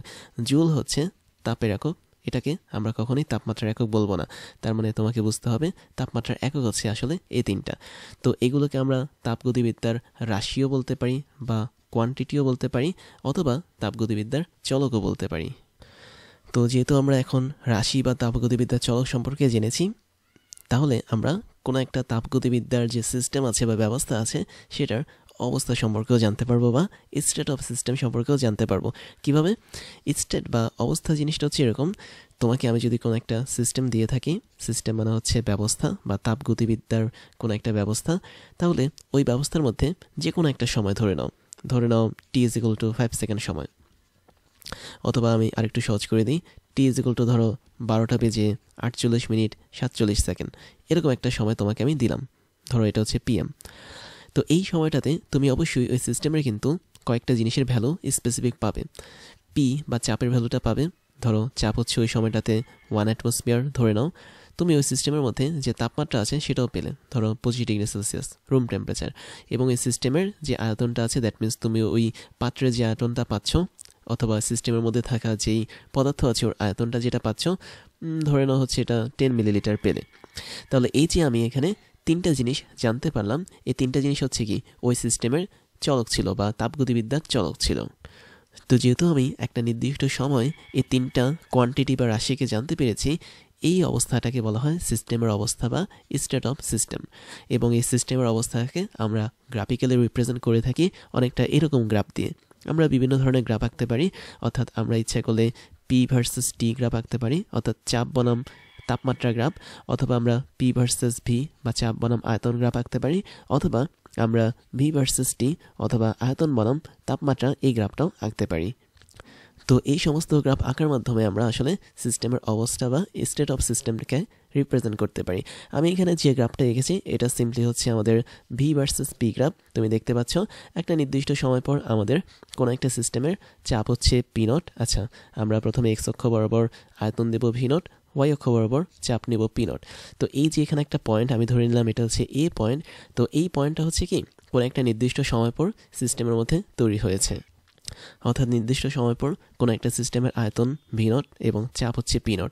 তাহলে এই যে আমরা এই জিনিসটাকে জানছি, দ্যাট মিনস এটা হচ্ছে আমাদের নোন বা জানা জিনিস, তখন এই সিস্টেমের অবস্থাটাকে বলা হবে সিম্পলি সিস্টেমের অবস্থা বা স্টেট অফ সিস্টেম। তাহলে স্টেট অফ সিস্টেম বলতে আমরা বুঝি, বা আমরা থার্মোডাইনামিক স্টেট বা তাপগতীয় অবস্থা বলতে আমরা কি বুঝি, এমন একটা কন্ডিশন যেখানে আমরা কোনো একটা সিস্টেমের দুইটা কোয়ান্টিটি বা রাশির মান জানবো। এখানে আমি দেখতে পাচ্ছি একটা রাশি আয়তন আর একটা রাশি হচ্ছে কি চাপ। এখানে কিন্তু আমাদের টি অজানা। টি যদি অজানা থাকে তারপরও সমস্যা নেই, মিনিমাম আমাদের দুইটা ভ্যালু জানতে হবে। যদি আমরা মিনিমাম দুইটা রাশির মান জানি তখন আমি বলতে পারি ওটাই হচ্ছে ওই সিস্টেমের অবস্থা। এখন একটা বিষয় দেখো, আমরা এখানে একটা গ্রাফের মধ্যে কিন্তু একটা নির্দিষ্ট পয়েন্ট দিয়েছি, যে পয়েন্টে চাপের মান হচ্ছে পি নট এবং আমাদের যেই কি বলে এটাকে আয়তন যেটা, সেটার মান হচ্ছে ভি নট। তার মানে এটা কি একটা কার্তেশীয় স্থানাঙ্ক ব্যবস্থার মতো কাজ করবে, যেহেতু আমরা এখানে একটা গ্রাফ এঁকেছি যার এক্স অক্ষ বরাবর হচ্ছে আয়তন এবং ওয়াই অক্ষ বরাবর হচ্ছে চাপ। তার মানে যেহেতু এই জায়গাটাতে আমাদের স্থানাঙ্ক কাজ করে, এই ধরনের স্থানাঙ্ককে বলা হয় তাপগতীয় স্থানাঙ্ক বা বলা হয় কোঅর্ডিনেট, মানে থার্মাল কোঅর্ডিনেট। তো নট থার্মাল, আসলে থার্মোডাইনামিক কোঅর্ডিনেট বলা হয়। তাহলে এই যে আমরা এখানে একটা বিন্দু পাচ্ছি, এই বিন্দুটা কি নির্দেশ করে? অবশ্যই তাপগতীয় স্থানাঙ্ককে নির্দেশ করবে। তাই কোনো একটা সিস্টেমের অবস্থাতে আমরা এরকম অনেকগুলো তাপগতীয় স্থানাঙ্ক পাই, প্রত্যেকটা স্থানাঙ্ক আমাদেরকে নির্দেশ করে স্পেসিফিক কোনো একটা টাইমে আমাদের ওই সিস্টেমের কী অবস্থা আছে সেটা। এখন আমি যদি এই গ্রাফের মধ্যে অন্য একটা বিন্দু দেখাই তোমাদেরকে, ধরো আমরা এখানে অন্য একটা বিন্দু ধরলাম এবং এই বিন্দু বরাবর আমি ধরলাম আমাদের আয়তন হচ্ছে ভি1 এবং আমাদের চাপ যেটা সেটা হচ্ছে পি1, তুমি ধরে নাও আর কি। তার মানে তখন আমরা এখানে যে বিন্দুটা দিয়েছি এটা আসলে অন্য একটা স্টেট বা বলা যায় অন্য একটা অবস্থা নির্দেশ করবে। তার মানে আমি যদি এটাকে ডট ডট দিয়ে যোগ করি, এখানেও যদি যোগ করি, তাহলে আমি দেখতে পাচ্ছি আমরা নতুন একটা স্থানাঙ্ক পেলাম এবং এই স্থানাঙ্কটা হবে কি অবশ্যই ভি1, পি1। তাহলে এই যে ভি1, পি1 দিলাম, এটা কি আমাদের অবশ্যই অন্য একটা স্টেট নির্দেশ করবে। তার মানে আমি বলতে পারি কোনো একটা সিস্টেমের অবস্থা বা স্টেট কিন্তু ভিন্ন ভিন্ন থাকতে পারে। এবং এক্ষেত্রে আমরা যদি কিছু পয়েন্টের নাম দিই, ধরো এটা হচ্ছে এ পয়েন্ট, এটা হচ্ছে আমাদের বি পয়েন্ট। আচ্ছা, আমরা এটাকে এ ধরে দিয়েছিলাম, এটা তাহলে আমরা বি দিই। তাহলে এই পয়েন্টের স্থানাঙ্ক ছিল ভি নট, পি নট। একই সাথে আমি যদি বি বিন্দুর কথা বলি, ওর স্থানাঙ্ক থাকবে ভি1, পি1। তার মানে প্রত্যেকটা স্থানাঙ্ক আসলে এক একটা স্পেসিফিক টাইমের জন্য কাজ করে। ধরো এটা টি1 পরিমাণ সময়ের জন্য কাজ করতো, আর এটা ধরে নাও টি2 পরিমাণ সময়ের জন্য কাজ করতো। তাই কোনো একটা থার্মোডাইনামিক সিস্টেমের মধ্যে অনেকগুলো অবস্থা থাকতে পারে এবং প্রত্যেকটা অবস্থা আসলে আমরা ডিফারেন্ট করতে পারি বা ভিন্ন করতে পারি জাস্ট সময়ের ডিফারেন্সের মাধ্যমে। তার মানে তুমি যদি সময়টাকে চেঞ্জ করো তাহলে তুমি এরকম ভিন্ন ভিন্ন পয়েন্টে, মানে ভিন্ন ভিন্ন জায়গায় অনেকগুলো পয়েন্ট পাবে এবং প্রত্যেকটা পয়েন্ট এক একটা সিস্টেমের অবস্থা নির্দেশ করবে। তারপরে এটার মতোই আরেকটা জিনিস দেখব, সেটা হচ্ছে সিস্টেমের প্রক্রিয়া বা প্রসেস অফ সিস্টেম। সেটা দেখার জন্য আমরা একটা গ্রাফ দেখে ফেলি। তুমি দেখতে পাচ্ছ আমরা এখানে কিন্তু চারটা স্থানাঙ্ক পাচ্ছি যেগুলোকে তাপগতীয় স্থানাঙ্ক বলা হয়। তো আমাদের এক্স অক্ষ বরাবর ভি আছে, মানে আয়তন কাজ করছে কোন একটা সিস্টেমের, ওয়াই অক্ষ বরাবর আমাদের চাপ কাজ করছে। এখন তুমি এখানে চারটা বিন্দু দেখতে পাচ্ছ, এ, তারপর বি, তারপর হচ্ছে সি এবং ডি। তার মানে এই চারটাকে আমরা কি বলতাম? অবশ্যই সিস্টেমের অবস্থা বা স্টেট বলতাম। তার মানে এ, বি, সি, ডি এরা আসলে এক একটা তাপগতীয় স্থানাঙ্ক এবং একই সাথে এরা সিস্টেমের স্টেট বা অবস্থা হিসেবে কাজ করে। এখন আমি যদি কোনো একটা সিস্টেমের একটা অবস্থা থেকে আরেকটা অবস্থাতে যেতে চাই, অবস্থা বলতে আমি এখানে তাপগতীয় অবস্থা বা থার্মোডাইনামিক স্টেটকে বোঝাচ্ছি। তার মানে এটাকে যদি আমি ঠিকমতো লিখি, এটা হবে আমাদের থার্মোডাইনামিক স্টেট বা তাপগতীয় অবস্থা। তো যখন আমরা একটা অবস্থা থেকে আরেকটা অবস্থায় যাব, সেক্ষেত্রে আমাদের যে পথের দরকার হবে ওই পথটাকে বলা হচ্ছে সিস্টেমের প্রক্রিয়া বা প্রসেস অফ সিস্টেম। খেয়াল করে দেখো, আমি যদি এ থেকে বিতে যাই তাহলে আমাকে এই নীল কালারের একটা পথ অতিক্রম করতে হচ্ছে। তাহলে এই পথটাই হচ্ছে কি আমাদের সিস্টেমের প্রক্রিয়া বা প্রসেস অফ সিস্টেম। আমরা যখন বি থেকে সি এই তাপগতীয় স্থানাঙ্কতে ভ্রমণ করব বা যাব, তখন আমাদের এতটুকু পথ অতিক্রম করতে হচ্ছে। তাই এই পথটা হচ্ছে কি আমাদের সিস্টেমের প্রক্রিয়া। আবার আমরা যখন সি থেকে ডিতে যাচ্ছি, তখনও কিন্তু আমাদের লাল কালারের একটা পথ অতিক্রম করতে হচ্ছে। আবার ডি থেকে যখন এতে আসছি, তখনও কিন্তু আমাদের এখানে ব্লু কালারের একটা পথ অতিক্রম করতে হচ্ছে। তাহলে এখানে প্রত্যেকটা পথ বা প্রত্যেকটা পাথের কথা যদি বলি, এরা সবাই হচ্ছে কি সিস্টেমের প্রক্রিয়া। তো খেয়াল করে দেখো, আমাদের এখানে টোটাল কয়টা পথ আছে। এ থেকে বিতে যাওয়ার একটা পথ আছে, আমি একটু ঠিকমতো লিখি। তো এখানে এ থেকে আমরা বিতে একটা পথে যেতে পারি, বি থেকে সিতে যাওয়ার একটা পথ দেওয়া আছে আমাদের ডায়াগ্রামে, সি থেকে ডিতে যাওয়ার একটা পথ দেওয়া আছে, আবার ডি থেকে এতে যাওয়ার একটা পথ দেওয়া আছে। তার মানে আমি বলতে পারলাম এখানে টোটাল 4টা প্রসেস বা সিস্টেমের 4টা প্রক্রিয়া দেওয়া আছে। এবং এই 4টা প্রক্রিয়া আসলে কি মিন করে, একটা অবস্থা থেকে আরেকটা অবস্থায় যাওয়ার যে পথ আছে সেই পথটাকে মিন করে। তারপরে এখানে আমরা আরেকটা জিনিস বলতে পারি, সেটা হচ্ছে আমরা আরেকটা ছোট্ট জিনিস দেখব, সেটা হচ্ছে সিস্টেমের অবস্থার সমীকরণ বা বলা যায় equation of state of system. তার মানে সিস্টেমের যে অবস্থা বা স্টেট থাকে তার কিছু ইকুয়েশন নিয়ে আমরা এখন জানবো। তো বিষয়টা জানার জন্য আমরা আবারও গ্রাফ দেখতে পারি। তোমরা দেখতে পাচ্ছ এটা একটা সিস্টেম দেওয়া হয়েছে। দ্যাট মিনস একটা সিস্টেমের মধ্যে বিভিন্ন স্টেট বা অবস্থা দেওয়া হয়েছে। তার মানে এখানে এ হচ্ছে একটা স্টেট বা অবস্থা, বি হচ্ছে একটা স্টেট, সি হচ্ছে একটা স্টেট, ডি হচ্ছে একটা স্টেট। এবং প্রত্যেকটা স্টেট হচ্ছে এক একটা তাপগতীয় স্থানাঙ্ক নির্দেশ করে। এবং যেহেতু এটা পি বনাম ভি গ্রাফ, তাই আমি ধরে নিলাম এই বিন্দুতে আমাদের যেই আয়তন সেটা ধরো ভি1, এবং এই বিন্দুতে যে চাপ সেটাকে ধরে নাও পি1। আবার ডি বিন্দুতে আমি ধরে নিলাম আয়তন হচ্ছে ভি1, চাপ হচ্ছে পি2। কেন? কারণ এই বিন্দু এবং ডি বিন্দু মোটামুটি একই লাইনের উপর আছে। তার মানে আমাদের এ এবং ডি এই দুটো স্টেট বা অবস্থার যে আয়তন সেটা আসলে সমান, এই জন্য আমরা এইভাবে ধরতে পারি।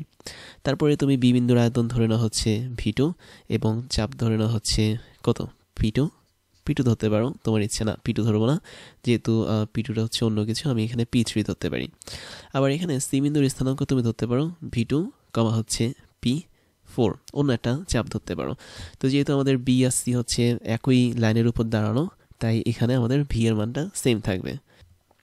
তো এই যে আমি এখানে তাপগতীয় স্থানাঙ্কগুলো লিখলাম, এগুলো আসলে এক একটা স্টেট বা অবস্থা হিসেবে নির্দেশ করে। তাহলে কোনো একটা সিস্টেমের মধ্যে আমরা দেখতে পাচ্ছি পি, টি এবং ভি, অর্থাৎ চাপ, তাপমাত্রা, আয়তন, এই জিনিসগুলো যখন থাকে এরা ছিল কি থার্মোডাইনামিক ভেরিয়েবল বা বলা যায় তাপগতীয় রাশি বা তাপগতীয় চলক বা থার্মোডাইনামিক কোয়ান্টিটি। যখন আমি এদেরকে নিয়ে কোনো একটা ইকুয়েশন তৈরি করব, তখন সেটাকে বলা হবে সিস্টেমের অবস্থার সমীকরণ বা equation of state of system. কীরকম ইকুয়েশন? খুব মানে কি বলবো, পপুলার একটা ইকুয়েশন হচ্ছে আমাদের PV is equal to nRT. খেয়াল করে দেখো, এটা কিন্তু আদর্শ গ্যাসের সমীকরণ। তো এখানে পিভি সবাই আছে, আরটি এরাও আছে, মানে টি আছে আর কি। তো যেহেতু আমরা এই তিনটা জিনিস নিয়ে একটা ইকুয়েশন বানাতে পারছি, তাই এটাকে আমরা কি বলবো, এটা আদর্শ গ্যাসের স্টেট ইকুয়েশন বা ইকুয়েশন অফ স্টেট। আমরা যখন N 1 মোল নিব বা 1 মোল গ্যাসের জন্য এই ইকুয়েশনটাকে মডিফাই করব, তখন আমরা পাবো Pv is equal to RT। তাহলে এটা কি হবে, 1 মোল গ্যাসের জন্য বা 1 মোল আদর্শ গ্যাসের জন্য স্টেট ইকুয়েশন বা ইকুয়েশন অফ স্টেট। তারপর আমরা যদি বাস্তব গ্যাসের জন্য নিই, তাহলে বাস্তব গ্যাসের জন্য তোমরা জানো ভ্যান ডার ওয়ালস আকর্ষণ বল মানে কাজ করে। তো বাস্তব গ্যাসের ক্ষেত্রে আমাদের একটা ইকুয়েশন কাজ করে, সেটা হচ্ছে ভ্যান ডার ওয়ালস ইকুয়েশন। এবং সেক্ষেত্রে আমাদের ইকুয়েশনটা অনেকটা এরকম হয় যে, আমার যতটুকু মনে পড়ে, P plus A N square, N মানে হচ্ছে আমাদের এখানে মোল সংখ্যা, ডিভাইড বাই হচ্ছে ভি স্কোয়ার। এটা হচ্ছে ভ্যান ডার ওয়ালস ইকুয়েশন বলে বাস্তব গ্যাসের জন্য, যেখানে আমরা PV is equal to nRT এই জিনিসটা না লিখে পি এর জায়গায় পি এর সাথে একটা জিনিস প্লাস করি এবং ভি এর থেকে একটা জিনিস মাইনাস করি, সেটা হচ্ছে এন ইন্টু বি, যেখানে এ আর বি হচ্ছে কি ধ্রুবক। তারপর এটা ইজ ইকুয়াল টু সরাসরি কি দিয়ে দিই, এনআরটি দিয়ে দিই। তাহলে এটা হচ্ছে কি ভ্যান ডার ওয়ালস ইকুয়েশন। এবং এই ইকুয়েশনের মধ্যে আমি দেখতে পাচ্ছি তিনটা জিনিস কিন্তু আছে অলরেডি, চাপ আছে, আয়তন আছে, আবার এখানে তাপমাত্রা আছে। তার মানে যখন কোনো তাপগতীয় সিস্টেমের বা তাপগতীয় ব্যবস্থার মধ্যে থাকা চলকগুলোকে নিয়ে আমরা ইকুয়েশন বানাই, চলক বলতে আমরা এই তিনটাকে বুঝবো, তখন ওই ইকুয়েশন বা ওই সমীকরণটাকে বলা হয় অবস্থার সমীকরণ বা ইকুয়েশন অফ স্টেট। তারপরে যেটা আছে সেটা হচ্ছে চক্রীয় প্রক্রিয়া বা সাইক্লিক প্রসেস। সাইক্লিক প্রসেসে যেটা হয়, আমরা এখানে আবারও পিভি গ্রাফ দেখতে পাচ্ছি। তো তুমি এখানে একটা স্টেট দেখো, এটা হচ্ছে ধরো 1 নম্বর স্টেট, এখানে পয়েন্ট দিলাম, এটা হচ্ছে 2 নম্বর স্টেট বা অবস্থা। তাহলে 1 নম্বর অবস্থাতে আমি ধরে নিলাম আমাদের চাপ হচ্ছে কথার কথা আয়তন হচ্ছে ভি1, চাপ হচ্ছে পি1। এবং 2 নম্বর স্টেট যেটা, সেখানে আমি ধরে নিলাম আয়তন হচ্ছে ভি2, চাপ হচ্ছে পি2। তো এখানে যেটা ঘটেছে সেটা হচ্ছে তুমি তীর চিহ্ন অনুসারে দেখতে পাচ্ছ 1 নম্বর স্টেট যেটা, সেটা আসলে প্রথমে 2 নম্বর স্টেটে চলে গেছে, বা 1 নম্বর অবস্থা থেকে কোন একটা সিস্টেম 2 নম্বর অবস্থাতে চলে গেছে এবং যাওয়ার পথে মাঝখানে একটা পথ তৈরি করেছে, এবং এই পথটাকে আমরা কি বলতাম, থার্মোডাইনামিক প্রসেস বা আমাদের তাপগতীয় প্রক্রিয়া। তাহলে 1 থেকে 2তে যখন আমাদের কোন একটা থার্মোডাইনামিক স্টেট গমন করে বা চলে যায়, তখন এটাকে বলা হয় একটা প্রক্রিয়া। আবার পরবর্তীতে যখন 2 থেকে 1-এ সেম জিনিসটা ফিরে আসে, তার মানে আমাদের আগের স্টেট বা আগের অবস্থা বা 1-এ যখন ফিরে আসে এই সিস্টেমটা, তখন এই টোটাল প্রক্রিয়াটাকে বলা হয় চক্রীয় প্রক্রিয়া বা সাইক্লিক প্রসেস। তার মানে 1 থেকে 2-তে এটা যাওয়া হচ্ছে একটা নর্মাল প্রসেস হিসেবে গণ্য করা হয়, যেটা হচ্ছে তাপগতীয় প্রক্রিয়া বা থার্মোডাইনামিক প্রসেস। আবার 2 থেকে 1-এ যখন যাবে সেটা আসলে একটা নর্মাল প্রসেস হিসেবে কাউন্ট করা হয়। বাট যখন একই সাথে 1 থেকে 2-এ গিয়ে আবার 1-এ যখন ফিরে আসবে, তখন এই টোটাল অংশটাকে বলা হয় সাইক্লিক বা চক্রীয় প্রসেস বা চক্রীয় প্রক্রিয়া। তাহলে যে প্রক্রিয়া কোনো একটা তাপগতীয় প্রক্রিয়া আগের স্টেট বা আগের অবস্থায় ফিরে আসে, সেটাই হচ্ছে আমাদের চক্রীয় প্রক্রিয়া। অর্থাৎ 1 থেকে শুরু করে আবার 1-এ ফিরে গেল, দ্যাট মিনস 2 থেকে আবার 1-এ ফিরে গেল। তারপরে যেটা দেখবো সেটা হচ্ছে, আচ্ছা আমরা এখানে ডাব্লিউর কথা বলি। ডব্লিউ হচ্ছে আসলে এক ধরনের কাজ, অর্থাৎ তুমি যখন কোনো তাপগতীয় প্রক্রিয়া অ্যাপ্লাই করবে তখন কিছু পরিমাণ কাজ ঘটবে। তো কাজটাকে আসলে এখানে ডব্লিউ নট বা ডাব্লিউ প্রাইম দিয়ে প্রকাশ করা হয়েছে। এটা আমরা এখানে দেখবো না, আমরা যখন তাপগতিবিদ্যার সূত্র পড়বো তখন আমরা ডব্লিউ নিয়ে কাজ করব। তারপর যেটা দেখবো সেটা হচ্ছে নির্দেশক ডায়াগ্রাম বা ইন্ডিকেটর ডায়াগ্রাম, এবং এটার আরেকটা নাম হচ্ছে অনেক জায়গায় আমি দেখেছি পিভি ডায়াগ্রাম বলা হয়। অর্থাৎ যখন তুমি কোনো একটা তাপগতীয় প্রক্রিয়াকে নিয়ে কাজ করবে তখন অবশ্যই তোমাকে গ্রাফ আঁকতে হবে, এবং ওই গ্রাফের মধ্যে বেশিরভাগ সময় যেটা দেখেছি আমি, যে এক্স অক্ষ বরাবর থাকে হচ্ছে আমাদের ভি এবং ওয়াই অক্ষ বরাবর থাকে হচ্ছে পি। ভি হচ্ছে আমাদের আয়তন এবং পি হচ্ছে কি আমাদের চাপ। তো ইন্ডিকেটর ডায়াগ্রামটা হচ্ছে কি, তুমি এখানে একটা স্টেট বা অবস্থা দেখতে পাচ্ছ, ধরো এ। এই অবস্থাতে আমাদের তাপগতীয় স্থানাঙ্ক হচ্ছে ভি1, পি1, অর্থাৎ এই বিন্দুতে আমাদের আয়তন হচ্ছে ভি1, চাপ হচ্ছে পি1 ধরে নাও। এবং তুমি আরেকটা স্টেট বা অবস্থা দেখতে পাচ্ছ বি বিন্দু, এখানে আমাদের আয়তনটা ধরে নাও ভি2 এবং চাপ হচ্ছে ধরে নাও পি2। তো এরকম কোন একটা সিস্টেমে আমরা কেবলমাত্র এই দুইটা বিন্দুর মধ্যেই শুধুমাত্র চাপ এবং হচ্ছে আয়তন পাই না, আমরা এরকম অসংখ্য বিন্দুর মধ্যে, মানে প্রত্যেকটা সময়ের ব্যবধানে বা একটা নির্দিষ্ট সময় ধরে যদি আমি কাউন্ট করতে থাকি কোনো একটা সিস্টেমে, তাহলে ভিন্ন ভিন্ন সময়ে আমরা এরকম ভিন্ন ভিন্ন পি এবং ভি এদের মানের স্থানাঙ্ক পাবো। তখন সবগুলো মান যখন যোগ করে দিব, তখন যে গ্রাফটা পাবো সেটাকে বলা হচ্ছে নির্দেশক ডায়াগ্রাম বা ইন্ডিকেটর ডায়াগ্রাম। খেয়াল করে দেখো, আমি এখানে এ আর বি তোমাদেরকে দেখিয়েছি, বাট আমি যদি এখানে সি বিন্দু দিতাম, ডি বিন্দু দিতাম, এটা যদি ই বিন্দু দিতাম, এটা এফ, এটা হচ্ছে জি, ধরো এটা এইচ, এটা আই, এটা জে, এটা কে, তার মানে এখানে এ থেকে শুরু করে একদম কে পর্যন্ত যা যা বিন্দু আছে, প্রত্যেকটা বিন্দু আসলে এক একটা স্টেট বা অবস্থা নির্দেশ করে। তাহলে প্রত্যেকটা বিন্দু হচ্ছে কি এক একটা থার্মোডাইনামিক স্টেট বা তাপগতীয় অবস্থা, এবং প্রত্যেকটা অবস্থায় তাদের বেগের মান, নট বেগের মান, আসলে তাদের কি বলবো আয়তনের মান এবং হচ্ছে তাদের যে চাপ আছে চাপের মান, এটা কিন্তু কখনোই সেম হয় না। হতেও পারে, নাও হতে পারে, বাট সবসময় সেম হবে না। তো যখন আমি কোনো একটা কি বলবো যে তাপগতীয় প্রক্রিয়ায় ভিন্ন ভিন্ন সময় আমি ভিন্ন ভিন্ন তাপগতীয় স্থানাঙ্ক পাবো বা ভিন্ন ভিন্ন স্টেট পাবো বা অবস্থা পাবো, তখন সবগুলো স্টেটকে যখন আমি যে গ্রাফের মাধ্যমে যোগ করে দিব ওই গ্রাফটাই হচ্ছে আমাদের নির্দেশক ডায়াগ্রাম। তার মানে এখানে সাপের মতো যে আঁকাবাঁকা হয়ে উপরে উঠে গেছে এই গ্রাফটার নামই হচ্ছে কি নির্দেশক ডায়াগ্রাম, এবং এটাকে অনেক সময় পিভি ডায়াগ্রাম হিসেবেও ডাকা হয়, যেহেতু আমরা এক্স অক্ষ বরাবর ভি দিয়েছি, ওয়াই অক্ষ বরাবর আমরা পি দিয়েছি। আর একটা মজার কথা হচ্ছে কোনো একটা ইন্ডিকেটর ডায়াগ্রামের প্রত্যেকটা বিন্দু দেখো, আমি যদি এই ডায়াগ্রামটার দিকে বলি তাহলে শুরু আছে শেষ আছে, তাই না? কিন্তু এই লাইনের মধ্যে কিন্তু অসংখ্য বিন্দু আছে। তার মানে তুমি যদি অনেক ক্ষুদ্র ক্ষুদ্রভাবে ভাগ করো লাইনটাকে, প্রত্যেকটা পয়েন্ট হচ্ছে কি মানে প্রত্যেকটা জায়গা হচ্ছে কি এক একটা পয়েন্ট। তার মানে বিষয়টা এরকম, আমি যদি এই জিনিসগুলো একটু কেটে দিই তাহলে তোমাকে দেখাচ্ছি জিনিসটা কীরকম। তুমি ধরো কোনো একটা তাপগতীয় প্রক্রিয়ায় এমনভাবে বের করলে যে একটা কন্টিনিউয়াস পয়েন্ট এখানে কাজ করে, তাহলে আমি বলতে পারি না যে আমাদের একটা ইন্ডিকেটর ডায়াগ্রাম বা বলা যায় নির্দেশক ডায়াগ্রামের মধ্যে আসলে একটা দুইটা বা তিনটা স্টেট থাকে না, অসংখ্য এবং কোটি কোটি স্টেট থাকে, কারণ তুমি এরকম কোটি কোটি বিন্দু যুক্ত করে এরকম একটা ডায়াগ্রাম তৈরি করেছো, এবং এই ডায়াগ্রামের প্রত্যেকটা বিন্দু আসলে এক একটা আলাদা তাপগতীয় অবস্থা বা থার্মোডাইনামিক স্টেটকে নির্দেশ করে। তো আমি এখানে এ থেকে শুরু করে কে পর্যন্ত যতগুলো স্টেট দেখিয়েছি আসলে তা না, এখানে আসলে অনেক বেশি স্টেট থাকে। তার মানে ইনফিনিটি সংখ্যক বিন্দু নিয়েই কিন্তু আমাদের এই গ্রাফটা গঠিত হয়। তাই নির্দেশক ডায়াগ্রাম হচ্ছে এমন একটা ডায়াগ্রাম যেখানে আমরা আসলে ইনফিনিটি মানের মানে ইনফিনিটি সংখ্যক অনেকগুলো অবস্থা পেয়ে থাকি কোনো একটা থার্মোডাইনামিক প্রসেসের।